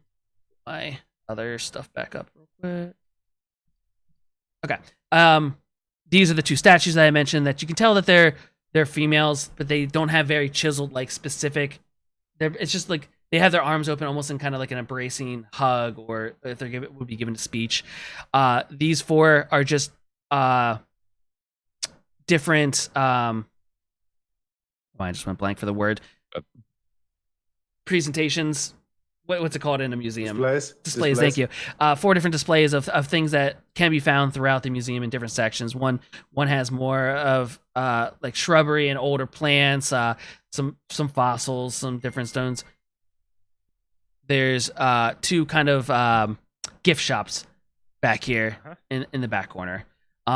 There's 3. So back over. No.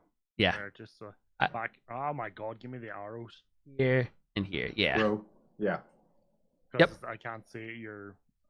Oh, you can't see my mouse on. No, I can't see your mouse. So here. Oh no! Is this the gift shops? Yeah. Yeah. And there. And there. Yeah.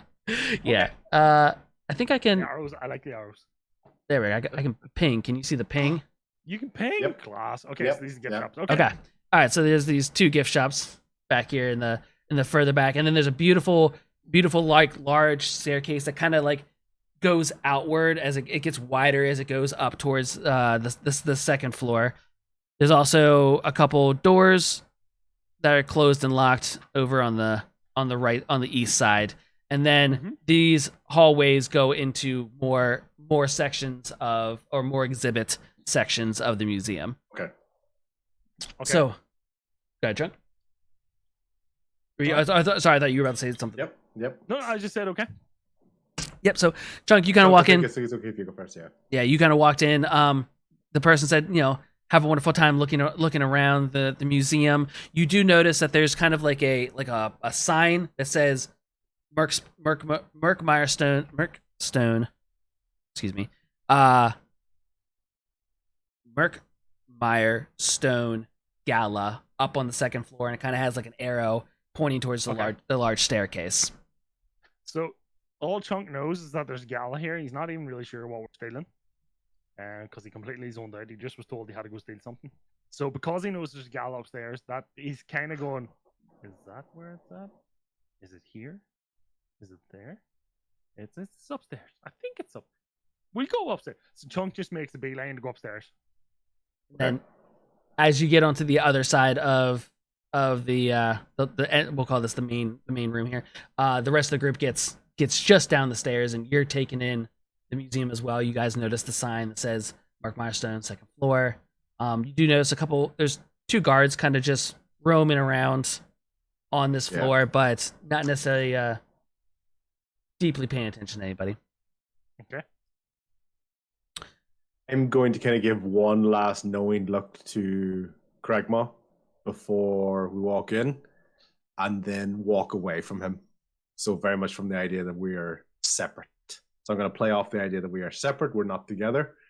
I'm going to, if the party don't mind, I'm going to go up to the receptionist who's there. And as I said, I'm going to kind of make a big deal. He goes, thank you. I'm so delighted to receive the invite, and an invite directly from Alda Archon themselves. I cannot wait to meet them again and just catch up on everything that's going on. Would you please let them know that I've arrived? I cannot wait to get involved with the gala and see this stone. Oh, I'm so excited to see this stone. I've traveled all the way here just for this opportunity. And in seeing Chunk at the far end of the room, I'm going to use that as an opportunity to try to get a little bit of information about the security arrangements. Once again, playing off the idea that I don't know Chunk, and just for dealing with individuals such as themselves, is there a heavy security presence today? Like, is it just the 2 guards here? Because I'm not sure they'd be able to deal with them. What And what are we looking at today? The receptionist girl behind the desk, she's definitely of college age. You can tell this is just kind of a part-time job that she does, as welcomes people and doesn't normally get questions about security. So she give me let's go deception. Are you trying, like, would you say you're trying to inquire more or deceive what your goal is? Well, it's up to you, whichever you think. Investigate would be trying to get more information. Okay. But deception, if you think it's more important that I'm trying to not act like I'm with C.H.U.N.K. Let's do investigation. So, okay. 13, I believe that's going to be. 13. So she says, well, we have, I guess security is a little more tonight because there's a bigger event happening. We don't usually have these wonderful big stones come to the museum all the time. We deal with more smaller gems and different bones and stuff like that. But yes. So a guy like that, he seemed quite nice. Do you think we're gonna have an issue with him, or? Oh, I don't. We're all here to have fun. We're all here to learn, and enlightening individuals regardless of their background is really what we're here for in the academic world. So if anything I'm happy to see it. It's very much like a slightly sort of arrogant pity, and in that I'm going to try to divert away from the idea of C.H.U.N.K and just go, as I mentioned earlier, would you mind letting Alda know that I have arrived? She'll be up at if you just head up the staircase. She's gonna be in the gemstone wing where the Murkmire Stone is, and she's wants to meet wants to meet all the wonderful people that help donate to the museum. Of course, and that's still beside the archaeology display on the next floor. Yes. I'm reading off the map, so I'm reading off the thing there in my head. So yes, well then, if you don't mind, I will bid you adieu. And I will look to introduce myself again to Alda. By the way, you're doing a great job. Oh, thanks. It's only my second week, but thanks. I appreciate that. It seems like you've been doing it forever. You were made for this. Thank you. I look to catch up there, and I scoot off. I'm gonna intentionally walk towards the left as we were looking to the guard that's walking towards us. Okay. So I'm not hiding from the guard. I'm doing a very much I'm supposed to be here walk. So. And the guard, I gotta pull up another sheet. The guard notices your attire, and as you kind of walk up to him, he has a little name tag that says Clark on it, and he's again another kind of, would be like a freshman college student, so 18, 19. But you can tell that like he feels important having the guard outfit on. So he notices your attire, and he knows he's been told if people are in finer dress to make sure you direct them up to the Murkmire Stone. They need to see it. So he comes walking up, and he's like, "Sir, you look so wonderful tonight. I bet you're heading your way up to the Murkmire Stone. It's so exciting to see that stone. You have to go see that." Yeah, I am so impressed at just how fantastic the guard outfits look today. You look splendid, young man. I would have honestly mistaken you for a guest. Really? Come on. I'm not a guest. I'm a guard. And he repoints to his badge, and then like embroidered in his thing is like, I'm a guard. Like, but you have, young man, you have youth on your side. Like, look at this. Like, to have those cheekbones. Oh man. Yeah, I'm incredibly jealous. My mom gave me these cheekbones. Oh, I'm sure she's a people. In fact, don't break my heart and tell me that she's single. No, my mom's not single. She's my dad. She was my dad. Oh, well.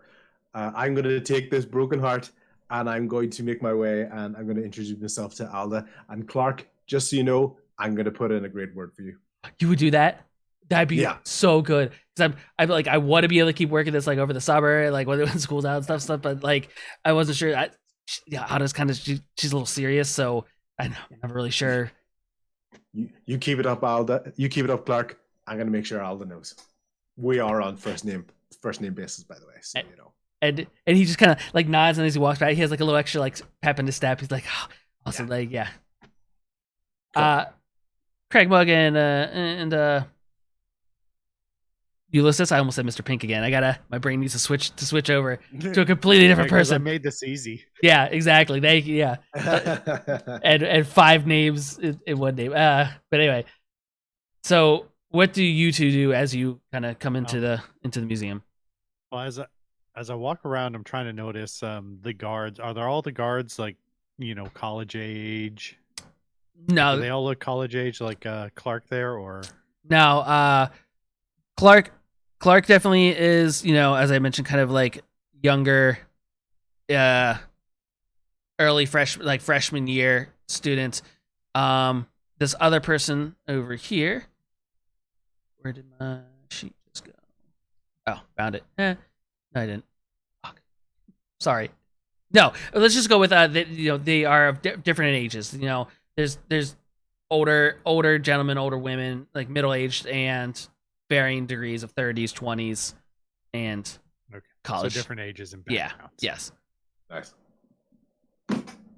Okay. But yeah, I think Crag-Mug said something about wandering up to the second floor. Yeah. Before we went up, were we close enough to hear any of the? Was I able to inconspicuously inspect the art while listening to the conversation with the receptionist as he's asking about security and whatnot? Yeah, give me. Want to do an investigation? Yeah, do investigation. 19.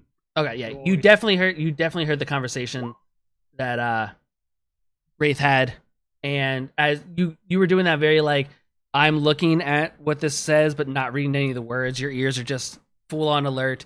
You were kind of listening. You didn't get much information, both from the girl at the front desk and our nice Clark over here, but you've come to the conclusion that there's probably more guards here because it seems like a bigger event than normal, and that the main stone, the Murkmire Stone, is up on the second floor in the gemstone kind of wing area. Yeah.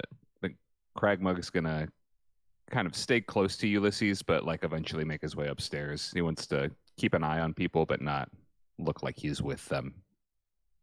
But if it's time, I can go ahead and start making my way to the second floor. It's wherever people feel like going. It's Chunk. Were you already heading up the second floor? Oh, I'm ready on the staircase if I'm not ready on the second floor. Yeah, before I go, I kind of want to get a look at the mechanisms of the doors, if there's any mechanisms on the locks on the door. Any door I go through, I want to see what kind of latch or lock system there is. Yeah. So when you walked in the front door, it was just it's a very standard door and key kind of situation. You not it didn't come across any extra security. There wasn't it wasn't double locked. It wasn't some crazy wood comes down and blocks it, anything like that. It's just standard front door, standard big doors, because there's 2 of them, and that open wide, but just a simple locking mechanism. Give me. And it good. Looks easily pickable, or do I need to start rolling to see what kind of information? And do I need to roll for every single door, or? Yeah, give me. So as far as that front door, and then you kind of would you say you kind of walked along the right side of the hall where these other 3 doors were, here, and here? Are you trying to take a look at all those? Yeah. Just give me an investigation check. Okay. 12. You again. Each of them are kind of each of the doors have just a simple. It's a lock with a key to open kind of situation. You don't really detain anything else from it, whether it's a certain key, if every guard has the key, type of situation like that. Okay, yeah, I'm gonna just walk by pretty much every entrance to the museum. And are there windows as well, or? There's so when you walked in and down the stairwell on the front side of the building, there's large glass windows that gives some light in, but the rest it's more lit with candlelight, and is continuously going kind of flame. It's not like a simple you can blow out the candle kind of thing. There's different scones and with fires within them, and there's two kind of like larger chandeliers hanging down that also have has the light on them.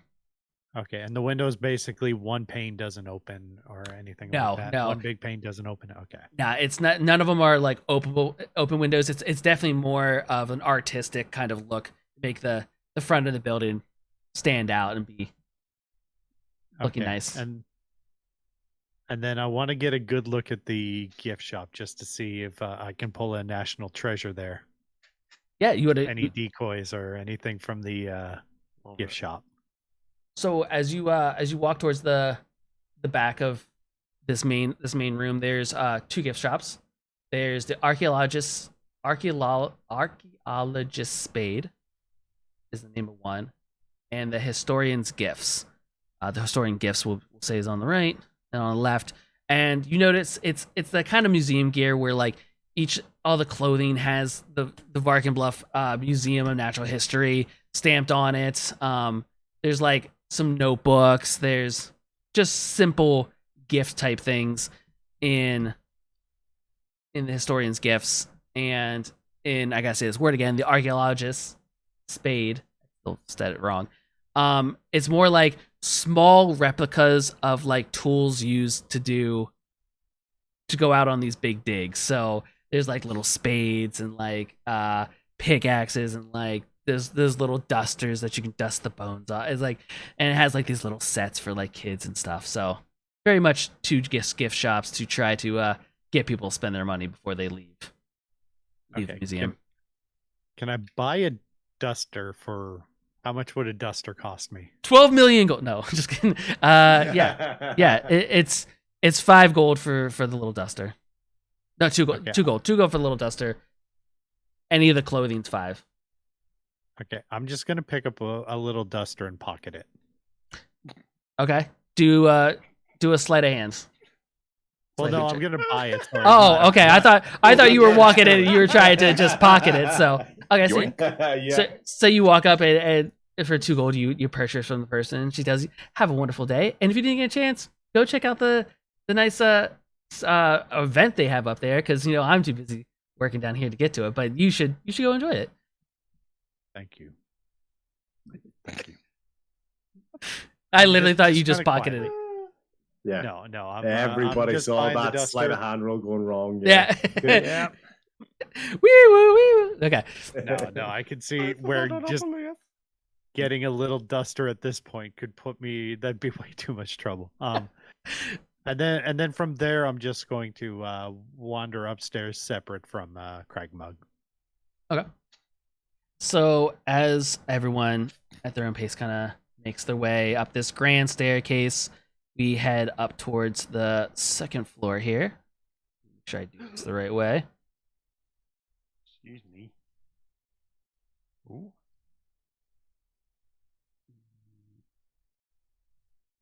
Sure. There we go. Okay, so you guys come up this poorly done staircase. You come up this grand staircase that kind of opens up to what is the second floor, and this is the prehistoric predators exhibit. There's a little sign here, so you notice a couple like skeletons and like replica rebuilds of some creatures that lived long ago.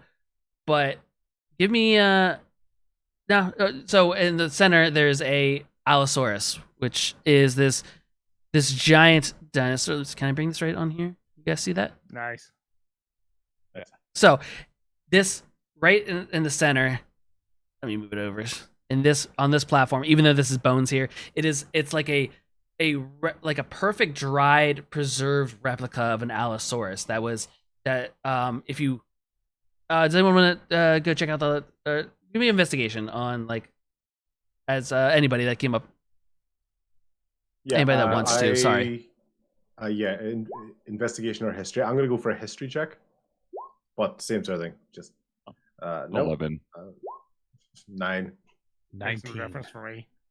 Okay. And 9 with a 9 with a +5. I get 13 with a -1. Damn. Yeah, I got a 19, so I know everything.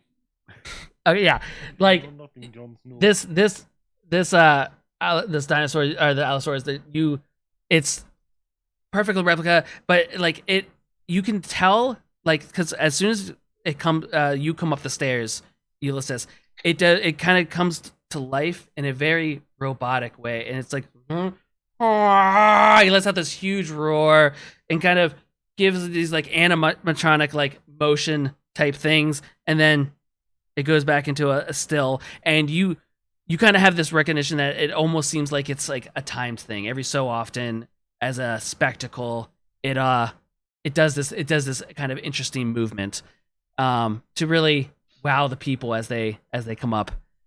What else? Raith, you rolled history.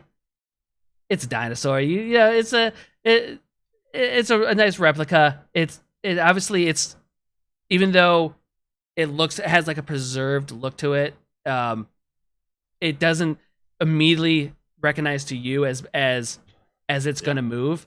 So when it does do that kind of noise, it throws you off a little bit. You're a little shocked. I'm just amazed at both the combination of the gods creating these types of creatures and also the technology to be able to make them move like that. It's just amazing what we've been given to enjoy in this world by the gods. So yeah. I'm gonna get rid of it. While I'm investigating, I want to know if I can figure out the exact amount of time, if it's completely consistent, and also if I can notice a on-off mechanism that'll shut it off. Yeah, after hours. Give me a. No, you just walk since your investigation was high. You walk straight up to it, and there's like this little small box, like which clearly looks like a mechanism box, and you kind of open it, and one dial has what looks like a timer. So you notice that it's set to every 10 minutes it's gonna do its little roar thing, and then there's a couple other on-off switches and like another little maintenance box that if someone's like well trained would go into that to maybe fix any issues mechanically that is going on with the robot. Crag-Mug. Sorry, go ahead. So I was just confirming. All right. Crag-Mug, you walked as you kind of came up over here on this corner. You notice a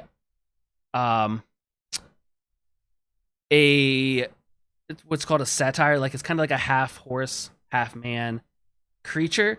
It's mostly like bone, but there's some like muscle connected still to it. So like it's very much like half its face is still like there and kind of full. Then it goes into like a bone and then some musculature and then back to bone. Like it's not a complete formed creature. And on the image, on the little placard of it, you notice that it's a winged satyr. So it must have back in its day also flew. So it's kind of a half horse, half man that also had wings that it could have flown it. And you and C.H.U.N.K, what was 13?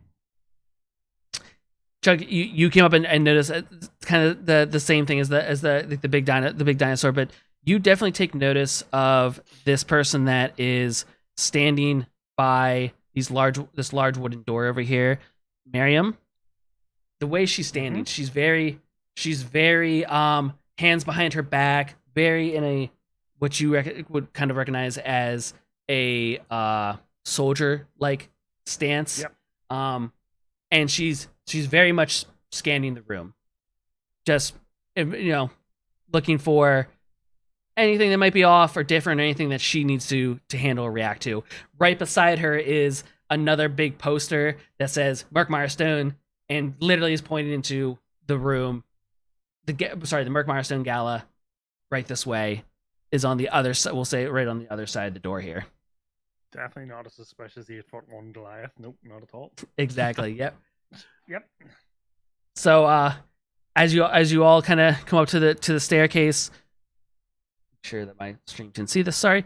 Who wants to head towards and go investigate or go check out this gala? Crag-Mug takes the perimeter of the room, notices if Oh. there's any like windows or like vents on the wall, anything that leads inside. So sorry, I should have described the map a little bit too. I know this is like a whole piece, and I forgot this. So, as you came up the stairs down this way, there's kind of like some bathrooms located here. Sorry, here. Mm-hmm. Yep. I keep forgetting. There's a this goes down into a room that's over here, and you can see through that. It very much looks like a cafe, like a sitting area, people to get drinks at. That's what this and this kind of connect into. I just mentioned that, and I mentioned the door goes into what is the gemstone wing. Mm-hmm. If you're just in case you're looking at that hand drawn map, kind of orient yourself. Sorry, where's the main stairs the one like literally in the middle of the room? Yeah. This thing right here, yeah, Okay. is the Yeah. red I carpet was looking and over kind the of far right-hand it side kind for of some reason, but spreads out. Yeah, you know. Okay. Yeah. Yep. The Get stairs you. on the far right hand side go to the attic, right? Yes. Okay. And this is the second floor with the second floor restrooms. After I noticed the dinosaur, I kind of want to go into the bathroom. Just kind of inconspicuously wander into the bathroom, look like I'm going to relieve myself, and I want to see if there's any ventilation, any drainage coming off of it, or if it just magically poofs your dukes away.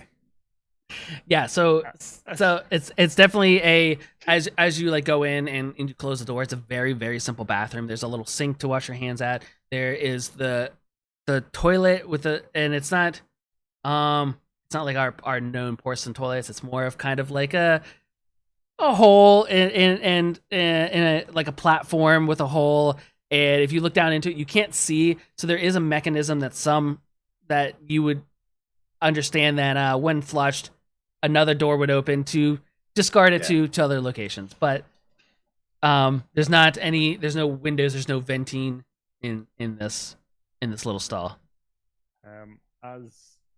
As Ulysses, now obviously I don't know who he is at the moment because he's obviously changed. But as he walks past, I get this smell from him because he's walked right past me. I'm still standing at the top of the stairs. I haven't made my move for the galley. This smell goes past me. I'm like, I recognize that smell as I look towards him, and I'm trying to figure out who he is right now. And I think I recognize him, so I'd like to do an investigation check on him.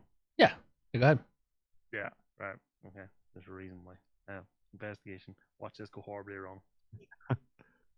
What a roll. An 8. Never mind.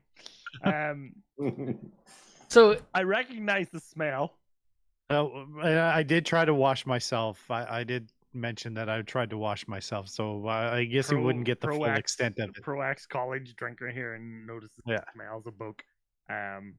So because I had another plan, it's not obviously going to plan here, but it's like familiar.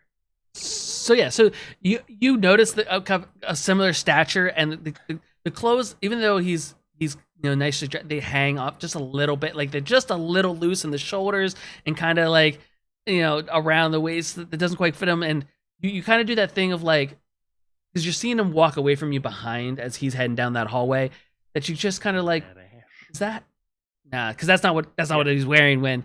And but that's exactly what I was going for. But it's the same kind of color as what Dr. Donnell gave, and you just kind of let it go. And you exactly read my mind. That's exactly the plan. I was trying to figure out who it was.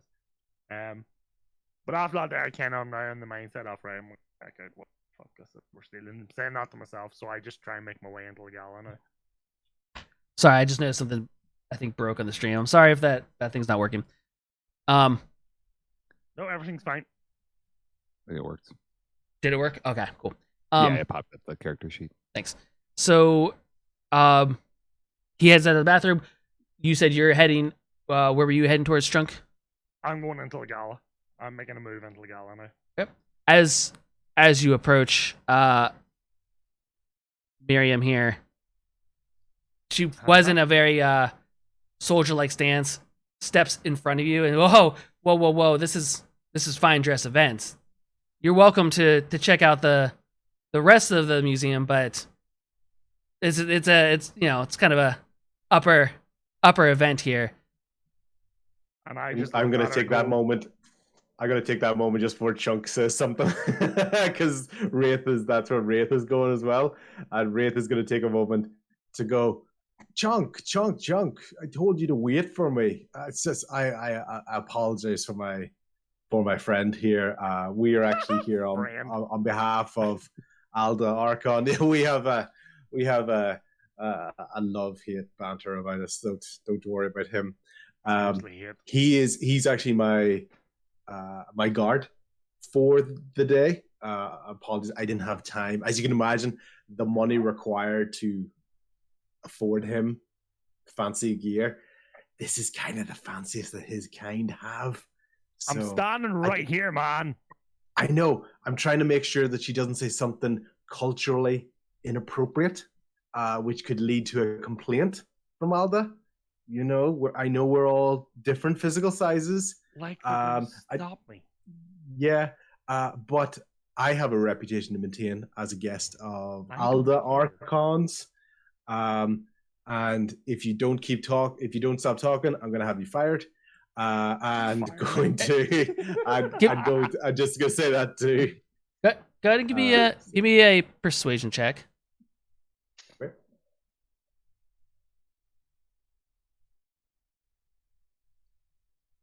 Okay. You said 15? Yep. Okay. Okay, so you're saying that you were personally invited by Alda, and you could see that she kind of pauses for a second. She's very much follow rules, and rules are important. Yep.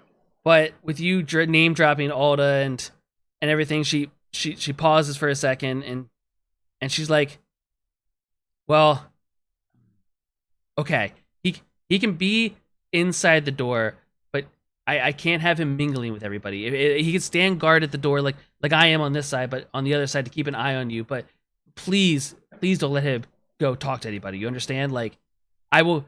If I even see him walk away from this door, I'm kicking all of you out. Meaning both of you. Sorry, kicking both of you out. I personally wouldn't want to disrespect Alda in that way, and I will take responsibility for what he does as I look really angry, side-eyed up towards Chunk as I say that, because Chunk's it will be not my even reputation. registering you It'll be right my reputation on the line. So I will vouch for him, and we're just here. We're very excited. Aren't you, Chunk? You were talking about the way here, getting to actually see the Murkmire Stone in person. Like, wow. I've tuned out I practically am giddy. And And I know he is as well, with an elbow into the side to get his attention back. And she Slightly hurt my elbow against his hip, but yeah, still did it to get his attention. So I'm being your bodyguard right now. I'm looking around. She opened. I'm not saying that out loud, by the way. I've let Yeah. That's what I'm Yeah. saying. I'm being Yeah. your bodyguard right now, apparently, because I am now his bodyguard. And I'm She, just looking around. swings the big wooden door open to the gemstone, and as you guys see, there's about 20 different people just kind of mingling around in finer dressed outfits, both ladies and males, and she keeps an eye on as are you gonna walk in? Sorry. Yeah, right before I ask, I'm going to ask her name, the same way I did with Clark. Yes, it is Miriam. Maryam. Yeah, Miriam, thank you very much for your patience. Keep up the good work. I will personally make sure that Alda knows exactly the high quality of staff that she has on board. I will personally make sure she knows about the great job you're doing today. She's already aware that I'm one of the best, and you see she, like, even though her outfit wasn't at all out of order, she gives like a little dust off, and then very much stern eye watches Chunk as he makes his way, because she wants to make sure that he's only going inside the door and stays inside just on the inside of the door. With that, I will go and step inside. Chunk, Crag-Mug tails them in while she's still got her eyes. He just tips his hat but tries not to draw any notice. She's like, while she's watching Chunk. With your well-dressed purple suit, and she gives a stern nod, lets you straight through. While exiting the bathroom, am I close enough to hear this conversation? I'm just wondering. No, you wouldn't have been. Okay. Well, I still want to try to, since it doesn't look like there's any guards within view, I still want to try to make for the attic and see if I can pop open the door of the attic or Yeah, just good. take a quick peek over. Good. So you there's currently both the one guard's posted at the door, the other one's just kind of mingling around the room, so no one has eyes on this current hallway. And you head up the stairs to the attic. Yeah, okay, so I'm looking at all wood. Is that X kind of like where a chandelier or something would be? This is where the skylight is. So this is the skylight that so you come up the stairs, you notice a bunch of crates and boxes and storages and like signs and like definitely the like different pedestals and stuff that you could set up some the different reading the word. The Displays. Thank you. Display. The display word just keeps leaving my mind. I'm like everything but display. Objects, things that you could set up. That you could set up I'm gonna write it down in big letters right now. Display. Yes. I'll pen it in your chat as well. Yeah. So that has the makings of setting up a display. Okay. You remember the word? Yeah. I said Okay, it so a second ago. I want to just, and there's no guards or anything in the attic, correct? It's Yeah. just, No one. Just you up in the attic. Okay, I'm gonna try to peek in through the skylight and just see what I can see down below through the skylight.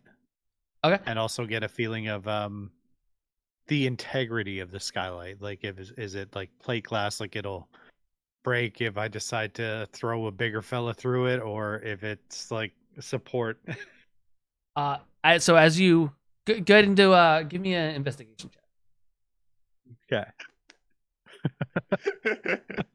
The skylights from the second floor to the attic, not from the attic to the roof. So we're on the second floor. He went up a staircase to an attic. So Yeah. a third floor, but Okay. So the skylight's over me. yeah. Sorry. So yeah, the skylight it would be above your head, and Okay, yeah. but there's like a small little step ladder up to it. And what was your investigation? We don't talk about that. Yeah. So you notice that there's definitely like a lock system from the inside, but with a it could be opened. As far as the throwing somebody through, maybe not. It seems like a pretty sturdy skylight on this place. Okay. Man, I know what he's thinking.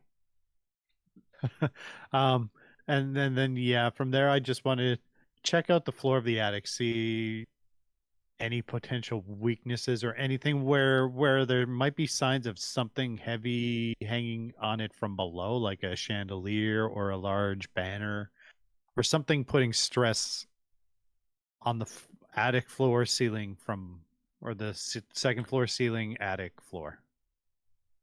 No, it's just it's just a storage space. It wasn't built. There wasn't like there's no chandeliers that are like, you don't see any wood like caving down slightly of anything heavy. It literally looks like a place to keep things out of sight of guests for storage, to get ready for other displays. Nailed it. Okay. And yeah, And the wood all has its integrity and no rot or anything in it. Yeah, no, this building's not very old. Even though there's boxes and crates, everything, it seems like people come up here often to bring things in, bring things out. It's not there's not a bunch of cobwebs or long lasting dust up there or anything like that. Okay. Yeah, from there I'll go back down and kind of wander into the gala from there. All right. Yep, everyone's at the okay, so as you guys head into the gemstone wing where this gala event. Is that there's multiple people. Just you guys can see this, right? Mhm. Yeah. Okay, cool. Yep. There's two other guards in here. They're kind of posted up in corners. They're not so much walking around. They're just kind of keep a very general eye of what's going on in the room. There's 10 to 20 people walking, kind of mingling around. You notice kind of over in the corner, there's some like light refreshments, a couple little finger foods, and some beverages to have. But in the very center of the room here, there's some gemstones, some nice looking stones and ore and stuff. But in the center is what you guys are here looking for. Is the Murkmire Stone. Oh yeah, okay. Has very green shine to it. It's not perfectly like round. It has different like furrows and cuts into it. It is up on this little pad that's up on a pedestal. And it's very much the center of attraction here. Pull this down and move it over here. Yeah, that works. And you notice a couple other displays. You could tell like things have been. This is obviously not how this gemstone wing normally looks. There's definitely usually more displays that have all kinds of different ores and stones and gems and whatnot around the space. But it's for this gala event, they've kind of moved things to the part of the walls or stored it other places so that they could have this nice event. And you guys notice.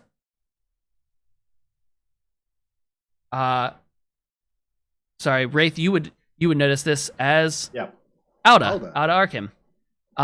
She's over mingling. You could definitely tell. Give me. No, yeah.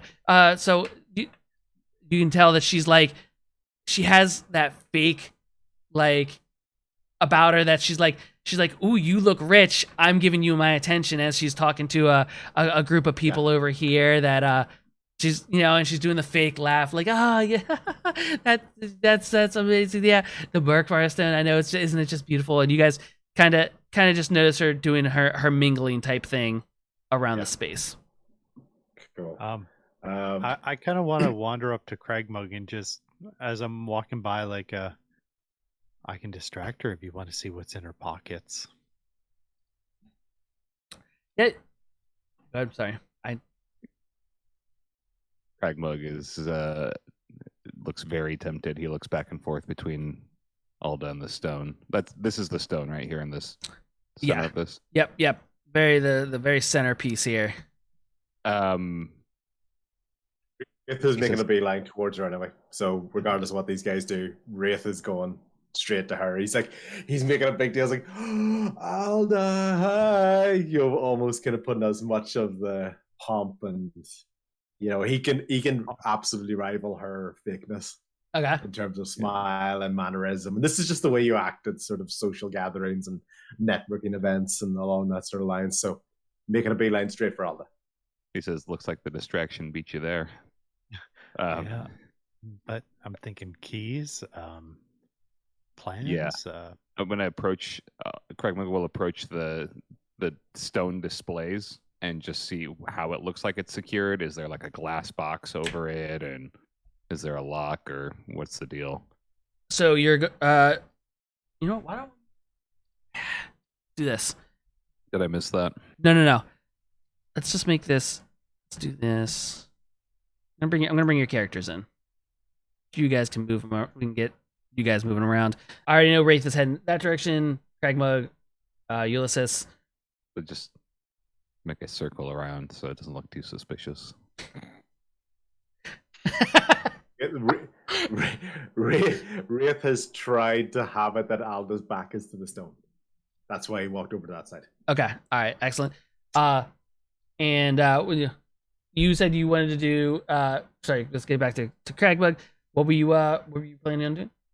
So he makes it obviously very much inspecting the stone, but try not to look too suspicious. Just kind of passing past all the displays, but just looking at how the stone is secured, what it's, is it encased? What does the stand it's on look like? Yeah, go ahead and give me an investigation. Okay. Oh, wait. That's a natural 20 for a total of 22. So- can we do an air horn? Can we do an air horn for natural 20? Yeah, good. So Yes. the I'm just going to take this moment since I can't do shit. I'm going to go pee. Yep. Everybody else, everyone, we'll take a bathroom break in a minute. Let me describe this. So, up on the stone is up on same thing kind of in the picture. It's on this nice, pillow comfort, pillowed little box. It doesn't have any glass over the top of it. It's sitting on a pedestal, but with an investigation of 20, as you kind of follow the pedestal down, you notice at the bottom there's definitely some little runes and symbols kind of at the bottom. And from your former knowledge of other heisting you've done, you kind of get a feeling that there's some kind of spell or something connected to this pillar that it's sitting on. Okay. Crag-Mug will kind of. Also, as you kind of moved up to investigate this guy kind of moved a little closer. Just this guard here, they're just keep an eye on you. You made a step up. They it's important for them to know what's going on. So they moved closer, but not in a like, they kind of did it in like the I'm just slowly kind of walking and stopped type thing, not a make eye contact with you direct kind of way. So they didn't notice you really taking in the whole structure. They think you're just looking at the stone itself. Yeah, okay. Crag-Mug does his best to just like look impressed and like nod and meander on like he's just in passing. But I want to confer. Actually, I was looking at the wrong character. Walk back up to Ulysses and just make it look like idle chatter, like we don't know each other. We're just admiring the display, but asking him, hey, Stone. do you have any knowledge of the arcane? Because there's some symbols on there that I think are probably not conventional. A little bit. Let me go. Can you describe the runes, shape, any languages or anything that you might know about? Yeah, did I gather anything that I might recognize, Silent? It's not so much of a language thing. With your investigation, you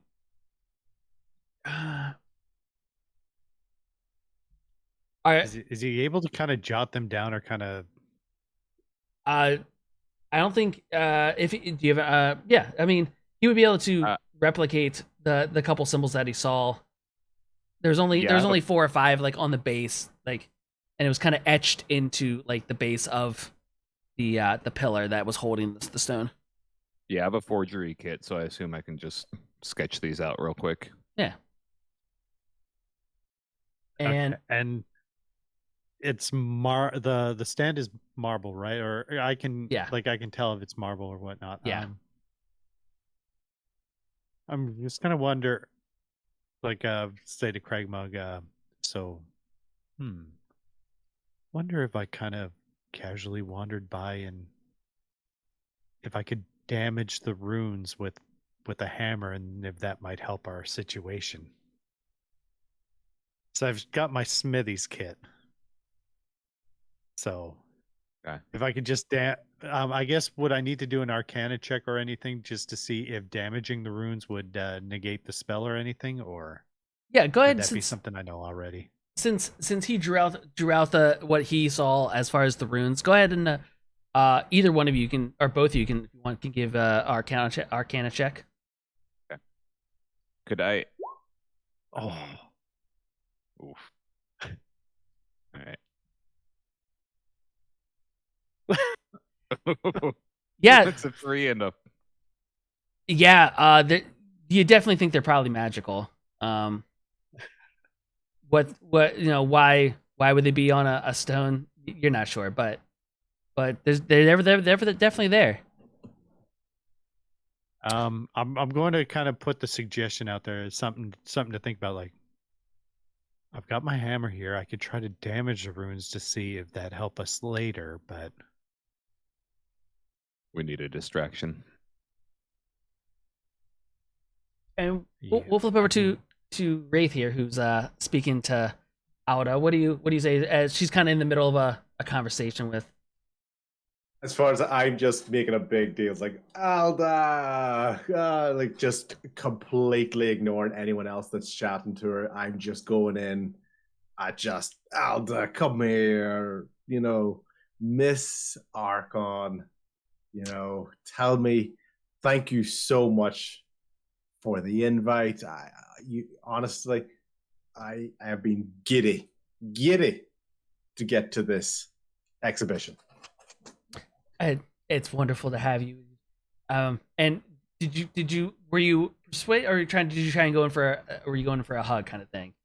Yeah, let's go for almost like one of those like super fake, like mwah, mwah, either side of the cheek, sort of big and showy. I'm her best friend here. Anyone else that's talking should take second place to what I have to say.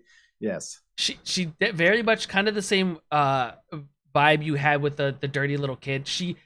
You already go in for it, and she gives kind of like she doesn't do the kisses, but she gives like she's not much of a Yes. you get the feeling she's not much of a hugger, so she kind of just to Yes. get out of it, but it is great to see you, Raith. I'm glad you come to this special event that we're having. It's not often we get something so unique here. I mean, Yeah. we have a lot of bones and all the kind of stuff like that, but like you see this stone, like what could it possibly be used for?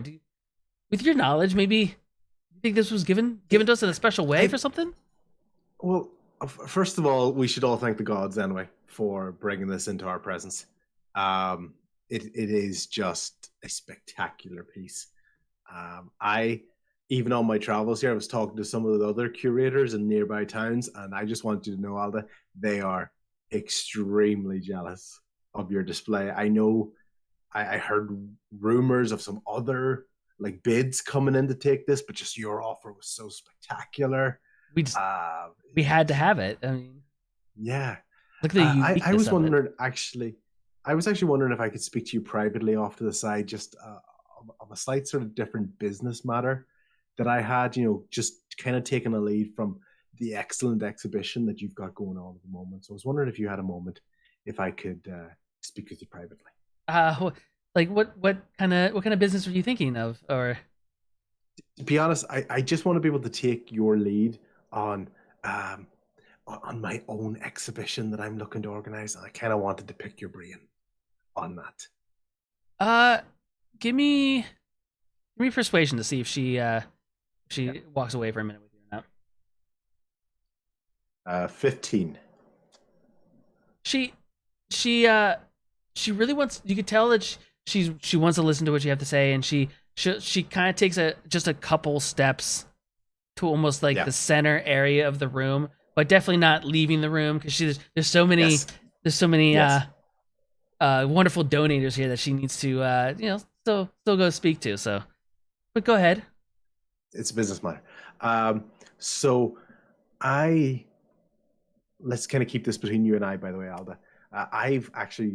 I'm on the brink of making a massive discovery myself that ultimately proves my main theory that there is no such thing as magic. They're just prayers demonstrated in another format. And I think that will ultimately allow me to disprove the presence of Mystera, the goddess of magic, altogether. Just to confine that to the history books of what people used to believe in with superstitions. And the reason I bring it up with you is that when I get this artifact, I was hoping to be able to replicate your security procedures. That's kind of what I want to talk to you privately. I didn't want anyone else sort of knowing about what's going on. So I kind of wanted to get an idea on sort of how big a force would be required for this, same of a similar statue to the Murkwood Stone. Murkmire Stone. Mm-hmm. Sorry, it's been a long day's travel. And trying to get an idea of what sort of force, a size of a thing, or even the procedures that you have after closing time. Like, how do you protect it when outside of the gala sort of timings? Well, I have had to beef up my guards around you.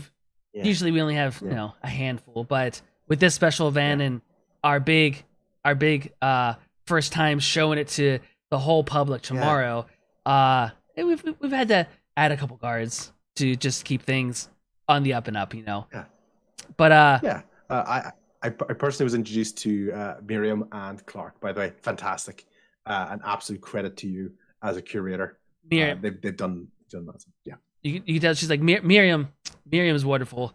She's been with me for so long, and she's my top one, and Clark is Clark, and she just like continues on. So you're trying to do your own expedition, or Yeah. It's an exhibition. I'm trying to get an idea on if 10 guards is a normal value, 20 guards, what sort of number, or especially outside of the hours, because when people are here during the day, you can keep an eye on them.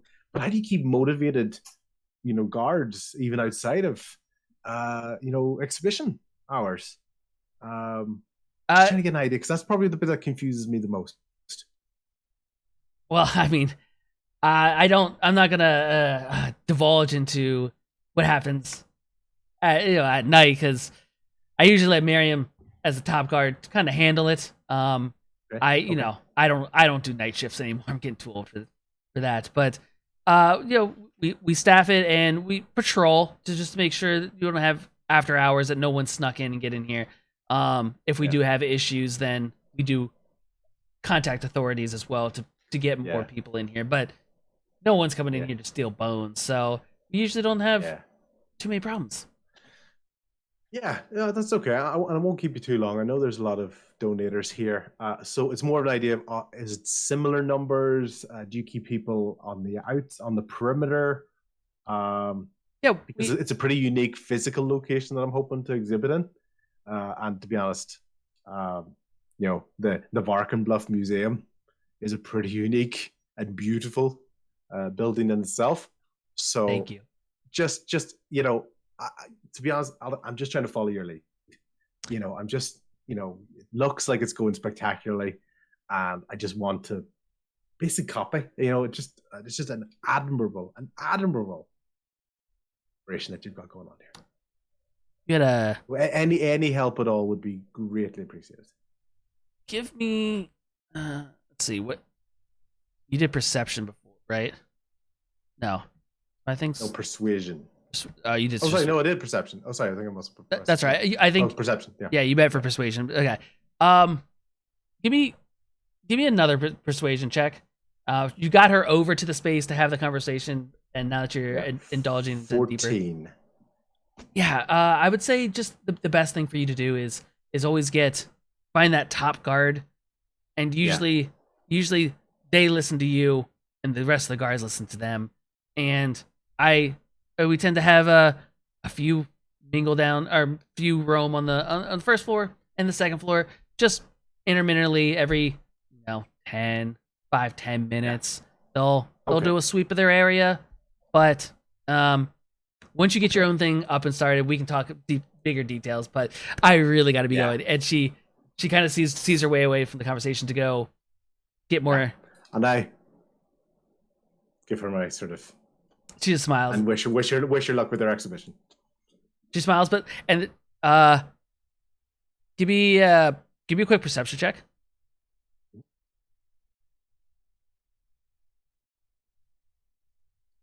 Not 20. Yeah, you clearly see that as she goes to turn, she didn't turn her face fast enough. She kind of does like a roll her eyes, like there's another one I had to interact with again, and then quickly snaps back into the Mr. and then like goes off into the next person. So she's not at all like wowed by you or the little bit of fame that you have, or the fame that you do have. But you were just another person on her list that she was talking to see if she could get something from. I would like to, after all that, I would like to kind of bring up to Crag-Mug, like, I kind of see an opportunity for a classic smash and grab if using the big fella.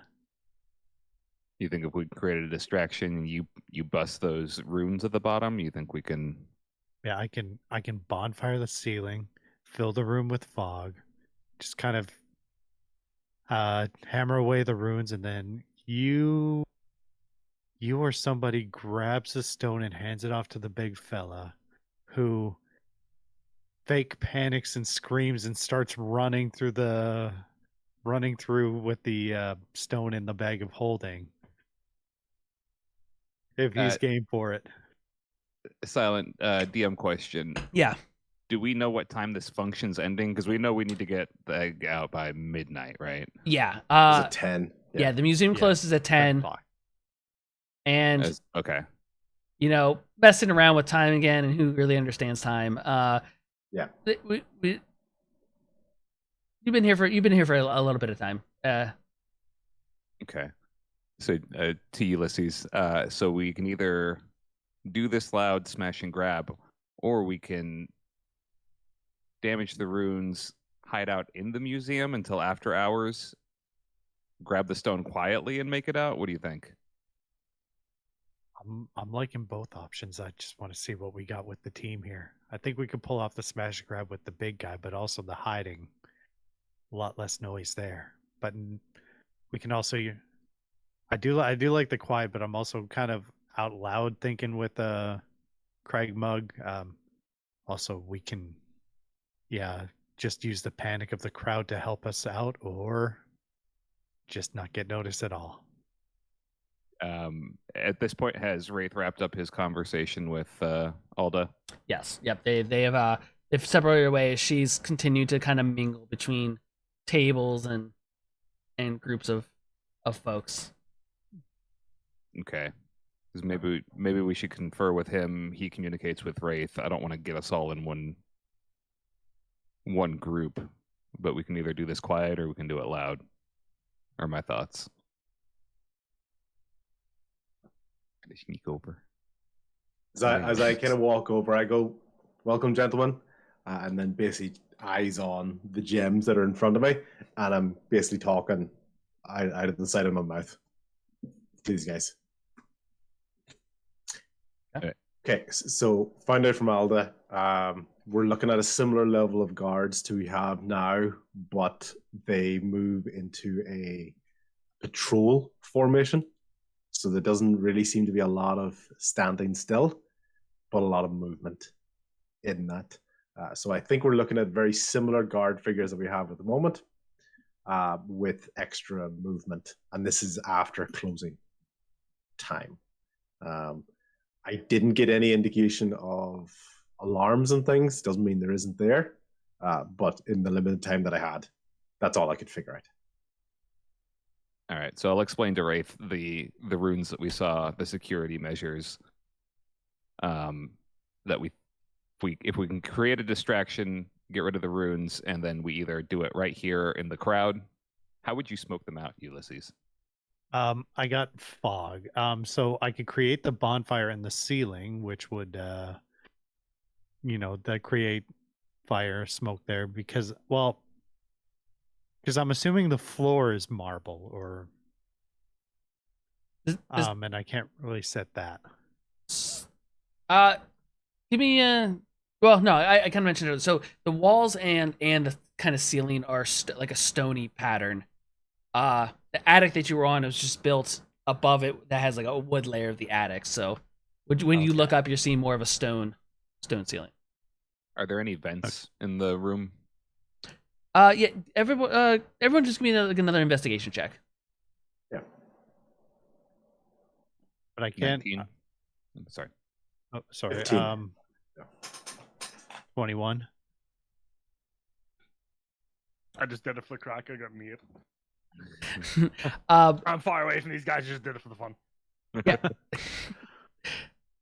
For some reason, I don't know if it's the same for you guys, but like on Roll20, the things like the results like roll in really slow, and I'm like, wait, you guys are what? Okay, so Crag-Mug, 19. Yeah, you notice diagonally across the room, up in this corner, there's a vent that has kind of like just a simple little grate on it, and it's from investigation 19, it's like a 3 foot by 3 foot little little air vent.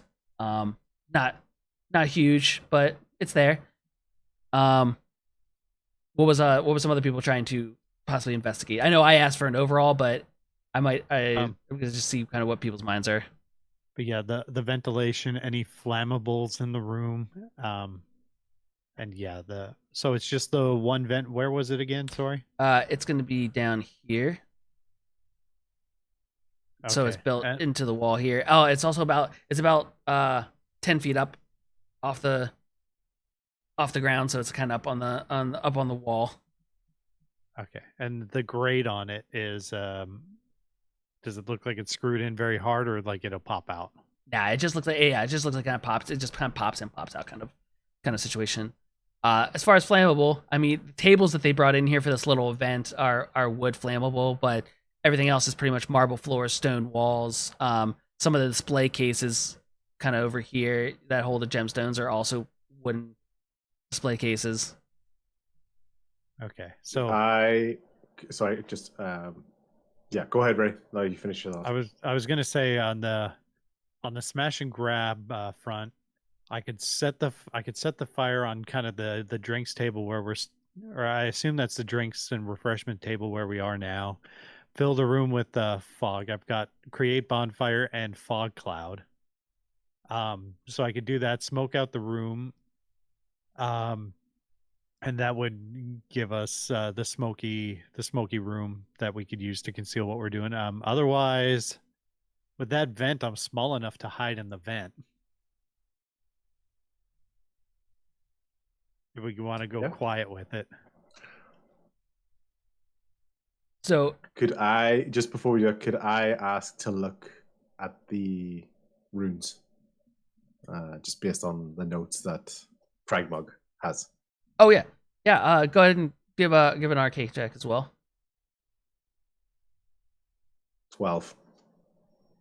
So you kind of get a feeling that it's gonna be where it's set as far as the pillar. It almost seems like if something was to move the pillar or interact, touch anything the pillar, that something will probably happen. You can't pinpoint is it if I move the whole thing, if I move just something off of it, but okay. I can convey that to Ulysses and just say, right. So obviously, I don't know the breakdown of it. As we all know, magic's not real, but the security systems here are movement based. So there is either a spiritual or a technological to this when it moves. So I can't get a grasp of whether that's a defensive or an aggressive reaction, but we can all be pretty certain it's not just for decoration, and it is based on the security. It is a security procedure for that. Okay, and I guess with you not believing in magic, you don't have any detect magic or dispel or anything, do you? Well, as we all know, magic's not real, but prayers are. That's all it is. People just are unwilling to accept that it's really just a concentrated prayer. The gods are listening, and they want to help us. So with regards to that, I'm able to ultimately bless everybody so that they have, I can channel my deep connection with divinity to assist in your ability to complete tasks as they happen, as well as cure wounds once your hammer plan goes the way that I suspected it will. Okay, I got cure wounds as well, but yeah, I'm just wondering about the detect magic or dispel magic. Dispel prayer? No, I don't have a dispel prayer. Okay, I don't have a dispel prayer. No. As as you guys are kind of discussing and trying to, whisper your plans back and forth, Alda grabs up one of the little glasses and kind of ting ting tings. She's like, I just want to make a quick announcement and say how lucky we are to have such a beautiful and rare item here at the museum. I appreciate everyone that came in to see the gala and look upon the beautiful stone. It will be officially out to the public tomorrow, so don't forget to come back to the museum and see the proper display we have for it. But at this time, I think we are going to start working our way, shutting down this gala event. You're welcome to peruse through the rest of the museum for the next roughly 30 minutes or so. And thank you all again very much. And a couple people kind of walk up to her and kind of give a handshake, and she goes and starts kind of finalizing conversations with some people. I guess I should ask Crag-Mug if the runes were carved or written. Ooh. With you had gotten a pretty high investigation. They were It was carved. a 20, yeah. They were 22. carved into the base of the pillar. They were Okay, carved. so my damage them or modify them with the hammer plan. I think if we're doing anything with the runes, is that Are you asking me or are you asking them? I'm asking them. Okay. I've got an idea for a distraction if you think you can go unnoticed. I'm also proficient with Smith's tools. Okay. Yeah, I've got my smith tools with me. I can take the hammer. I can try to be sneaky, otherwise I can just act like I'm getting up from a fall and I nudged it. If something happens. As Alda kind of finished her speech, the guards that were outside, Miriam, and another guard walk in and are kind of politely starting to Sure, people. get people kind of heading towards the door. Thank you all for so much for being here. Make sure to check out the rest of the museum on your way out. Don't forget to stop back and they're starting to kind of shuffle people towards the door. I just want to say to Crag-Mug, walk past the pedestal and drop your cup by the pedestal, please. All right. So I'm gonna walk by. Actually, I'm gonna. Yeah. Okay. I'll do what Ulysses asked. Drop my cup. Okay, then I'm gonna kind of slide my hammer slyly in my hand and walk up and. Okay, so I should just check with party first. Are you cool with me tripping on the cup and hitting the runes on the way down? Party can't Let's go metagame. with it. I was gonna say, We don't have a better plan. make a decision. Okay.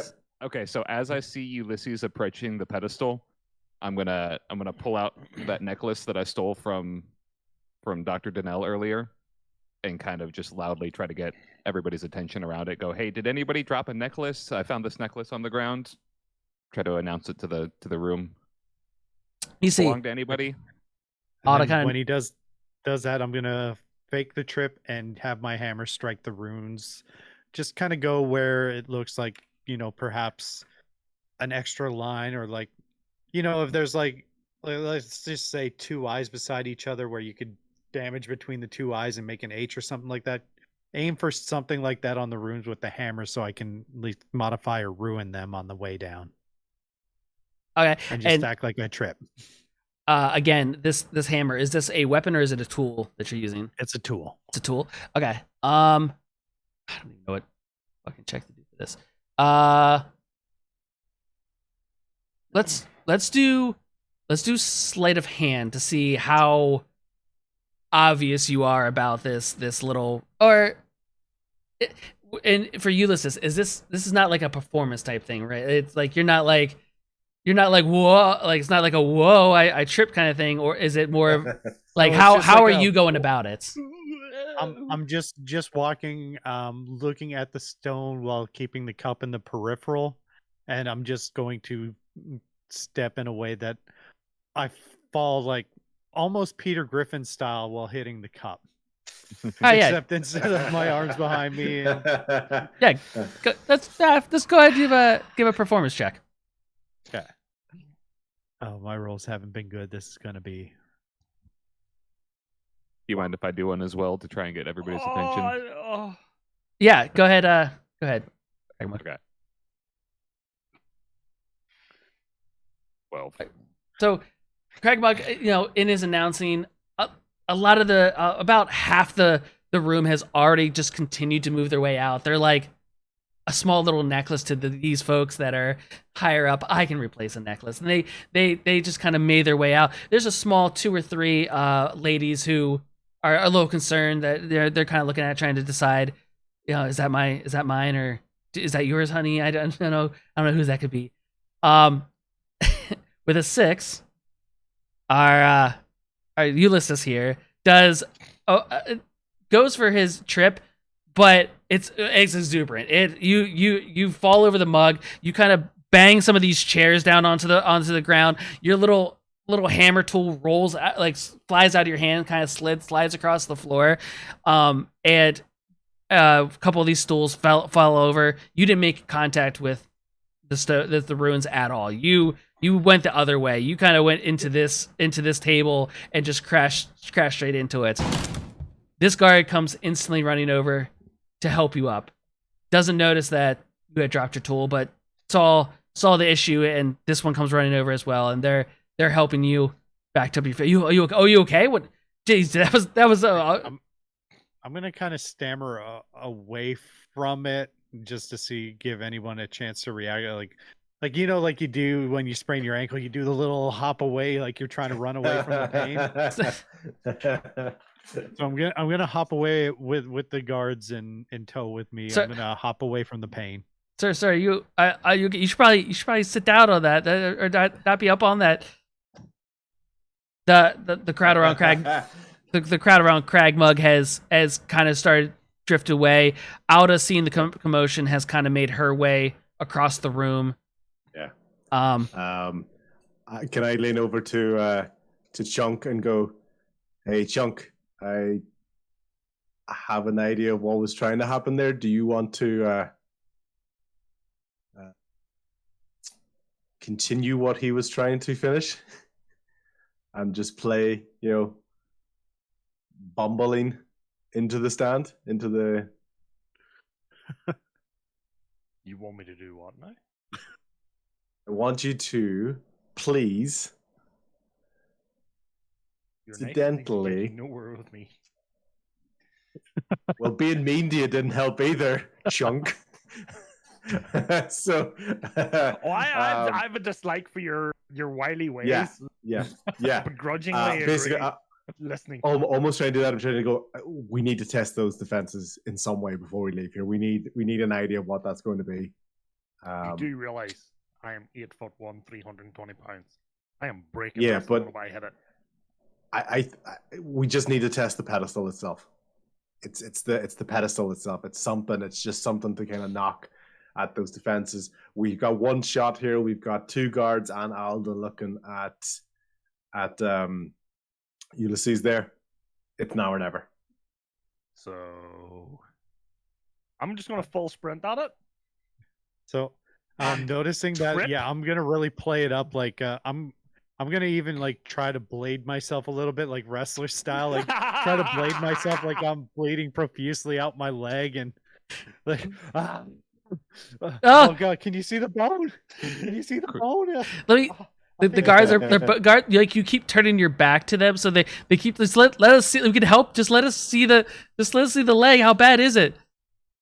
And I'm gonna keep screaming as loud as I can, knowing that there is a 8'1" batch of fuck subtlety heading towards the pedestal. I think at that moment, all I can hope to do is just go, "C.H.U.N.K, no, watch out, don't fall over." So my plan is I'm going to basically go here, and gracefully attempt to just... I don't want to run out straight away because as dumb as I am, I know it's precious and I don't want to break it because I don't have that much money.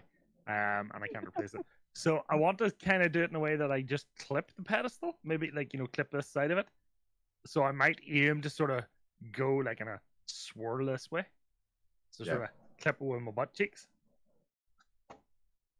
So Okay. as you two have this conversation, and the 8-foot chunk starts, you can see it's kind of like a slow jog, and he starts picking up a little bit of speed. Chunk, give me a dex save. A dex saving throw. That is a solid 7. As you started making your way from this doorway, Miriam out in the hallway, who specifically told you to stay at that wall, pulls out. You didn't notice she kind of had almost like a small like kind of utility belt type thing. A lot of her uniform, she kind of has like her uniform kind of hides most of it. But she, as you start making 2-3 steps, she pulls out this rope with these like 3 little balls on it, and instantly whips it at your feet. It wraps around your huge legs right down the ankles, and you go onto the floor. She goes walking over to you. 2 more guards follow her. Let me paste these in. The names are not going to be right. Just ignore that. Yeah. I'm sorry, what? No, I was saying thanks to Raith. He's not even going to try and stop her, but yeah, go ahead. No, the moment your back left the wall, she turned. You got, and then as soon as you started picking up speed, like you were gonna run towards. It didn't matter what you were running towards. That you were making an effort to go into the room when she told you not to. She kind of used this kind of. Yeah, you probably didn't help matters. No. She took the this kind of string with 3 balls and threw, and it perfectly wrapped around your ankles, and like a ton of bricks, you went down. And because of your sheer size, the floor, like everyone felt like a little tremble on the floor. It's a marble floor, so it's not like the whole thing shook, but like you falling on that is significant. You completely smashed these 2 tables that were sitting here. Luckily, no one was there because most of the room had cleared. And she walks up to you with 3 other guards, and she's like, I knew your size that you were going to be a problem. And her and her 2 of the other guards. Sorry, what? That's a bit sizist. Fight any man. At that point, these 2 guards are pretty much have Ulysses by the arms and is getting him out of. Now that there's a big commotion, people aren't being as wait. It is very much like we are clearing this room now. So they're taking Ulysses by the arms. They're guiding him towards the door. This guard is kind of guiding strongly Raith towards the door. Same thing with Crag-Mug. This guard back here. Okay. Aldo walks up. Good luck left in me. So with the as they're pulling me out of the room, is there? I'm just wondering, is there like a latch mechanism in the door, or how is the door locked? Is there an auxiliary lock, or is it like a latch? Just because I want to try something here. If it's just like a normal like bolt and deadbolt. Give me a investigation. Yeah. This isn't gonna go good, and I'm not gonna see shit. None of our rolls have went well when actually needed. Oh no. Nope. Yeah, it's a big wooden door. It opens, it closes, and you are being currently taken straight out past that door. Okay. I do.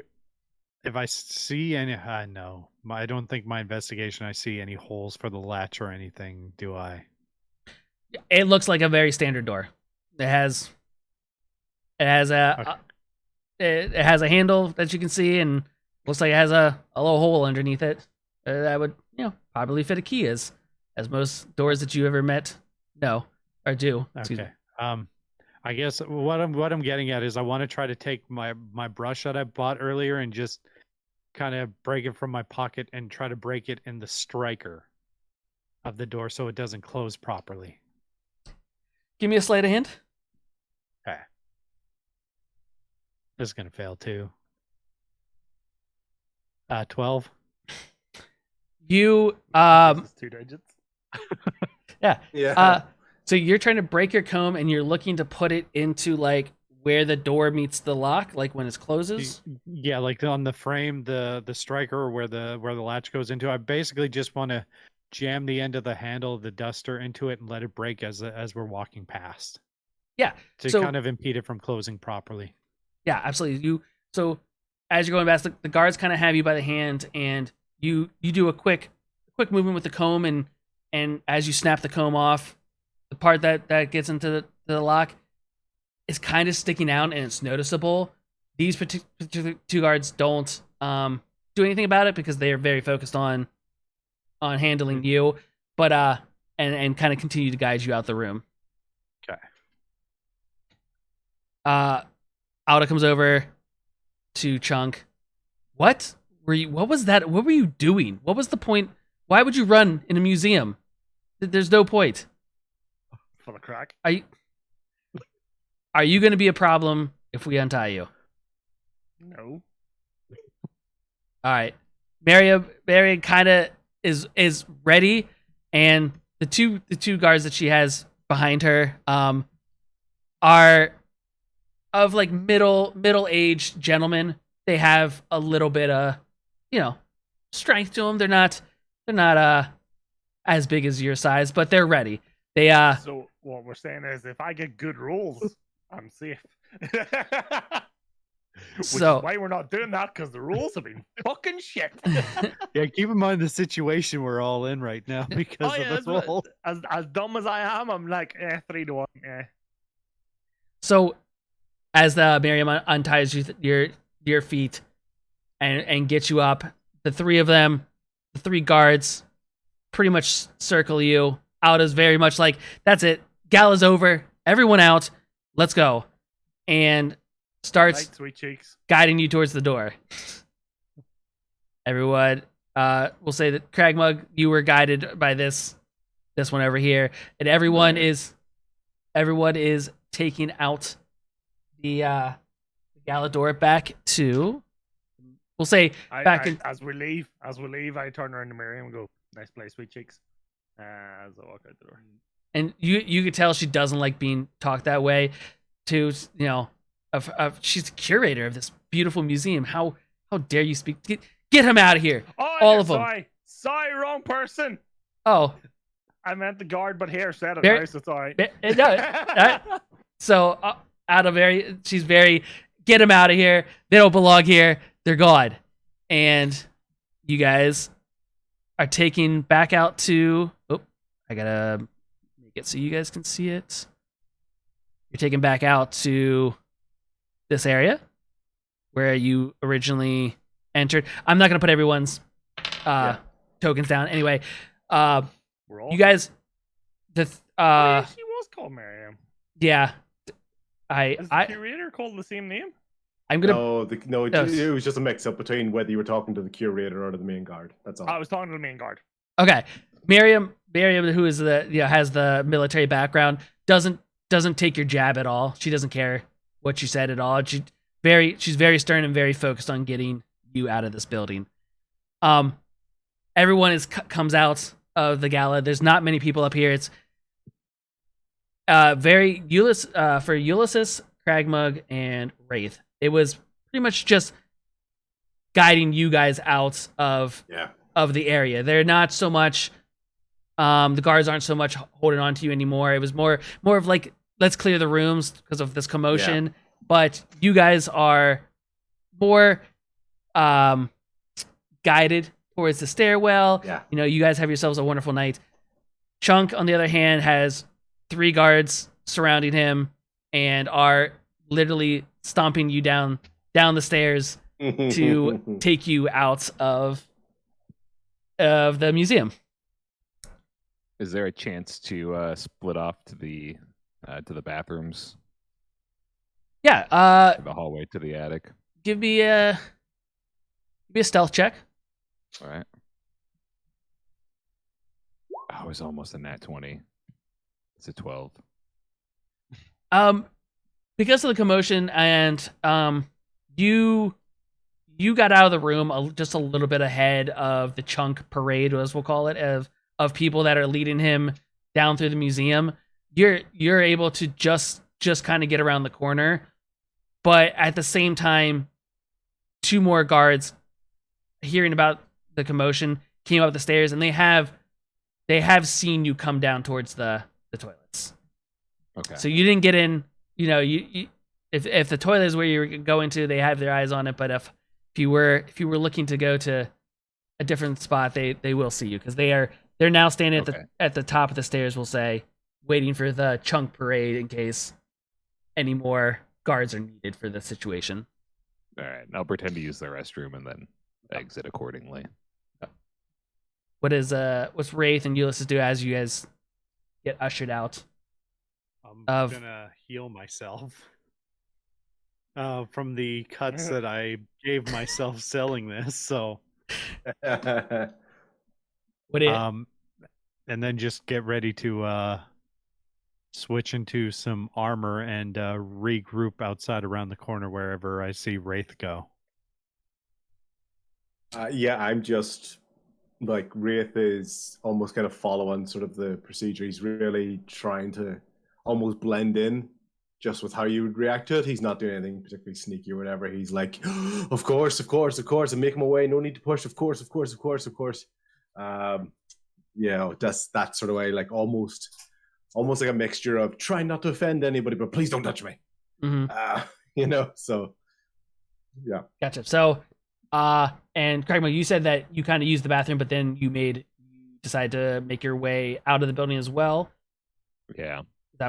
It's whatever you want.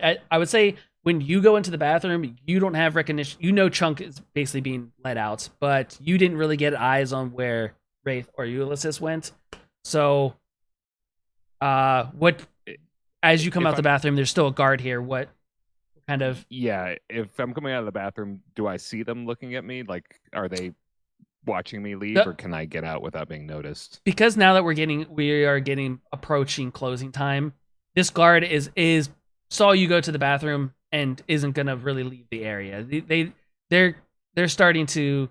A couple of the other guards are kind of sweeping, or quote unquote, going to the other displays.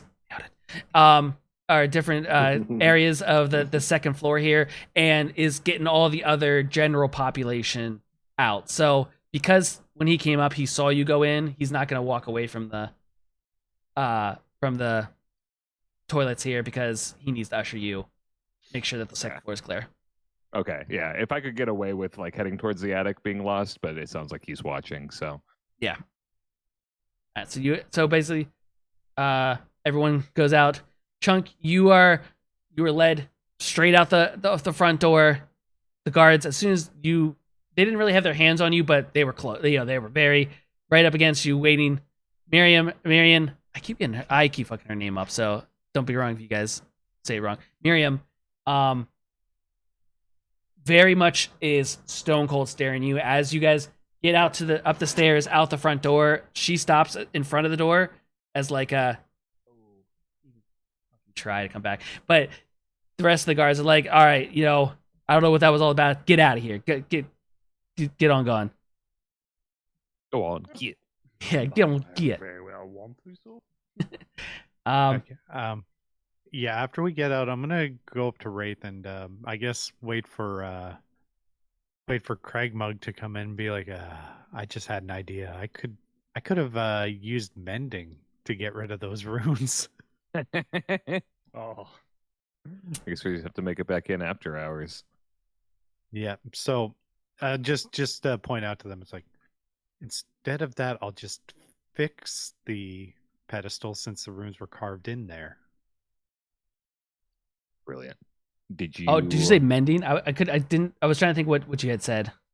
Oh yeah, I've got a cantrip called mending, which I just realized I could, like after the fact, and after the events, realized that I could use to mend the marble. Like I can mend an object I touch, so I can repair the runes. So there's no runes there anymore. It's just a repaired piece of marble. Take some note. No, I'm just kidding. All right, so Raith, Ulysses, you guys are also kind of on your own accord, but with guards at the doorway kind of watching you come on out, you guys Would you say you make your way Yeah, out, or I'm more pretending that I don't know anybody else there. So even with Ulysses talking to me, once again, not going to look at him, going to be beside him, acting like we don't know each other, but still hearing what he's saying. And if anything, he's distracted, so he's not going to say it. But the only thought that comes into his head is, I wonder what god he prays to be able to do mending, because that sounds actually really, really interesting. But other than that, he's just walking along. Okay, yeah, and I'm gonna do it like I'm not talking to him, but like I'm just kind of working my shin, trying to get the blood flow going back in there and get the wound.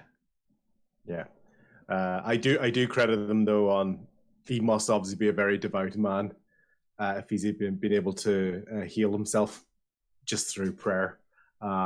So if anything, that makes me respect him a little bit more.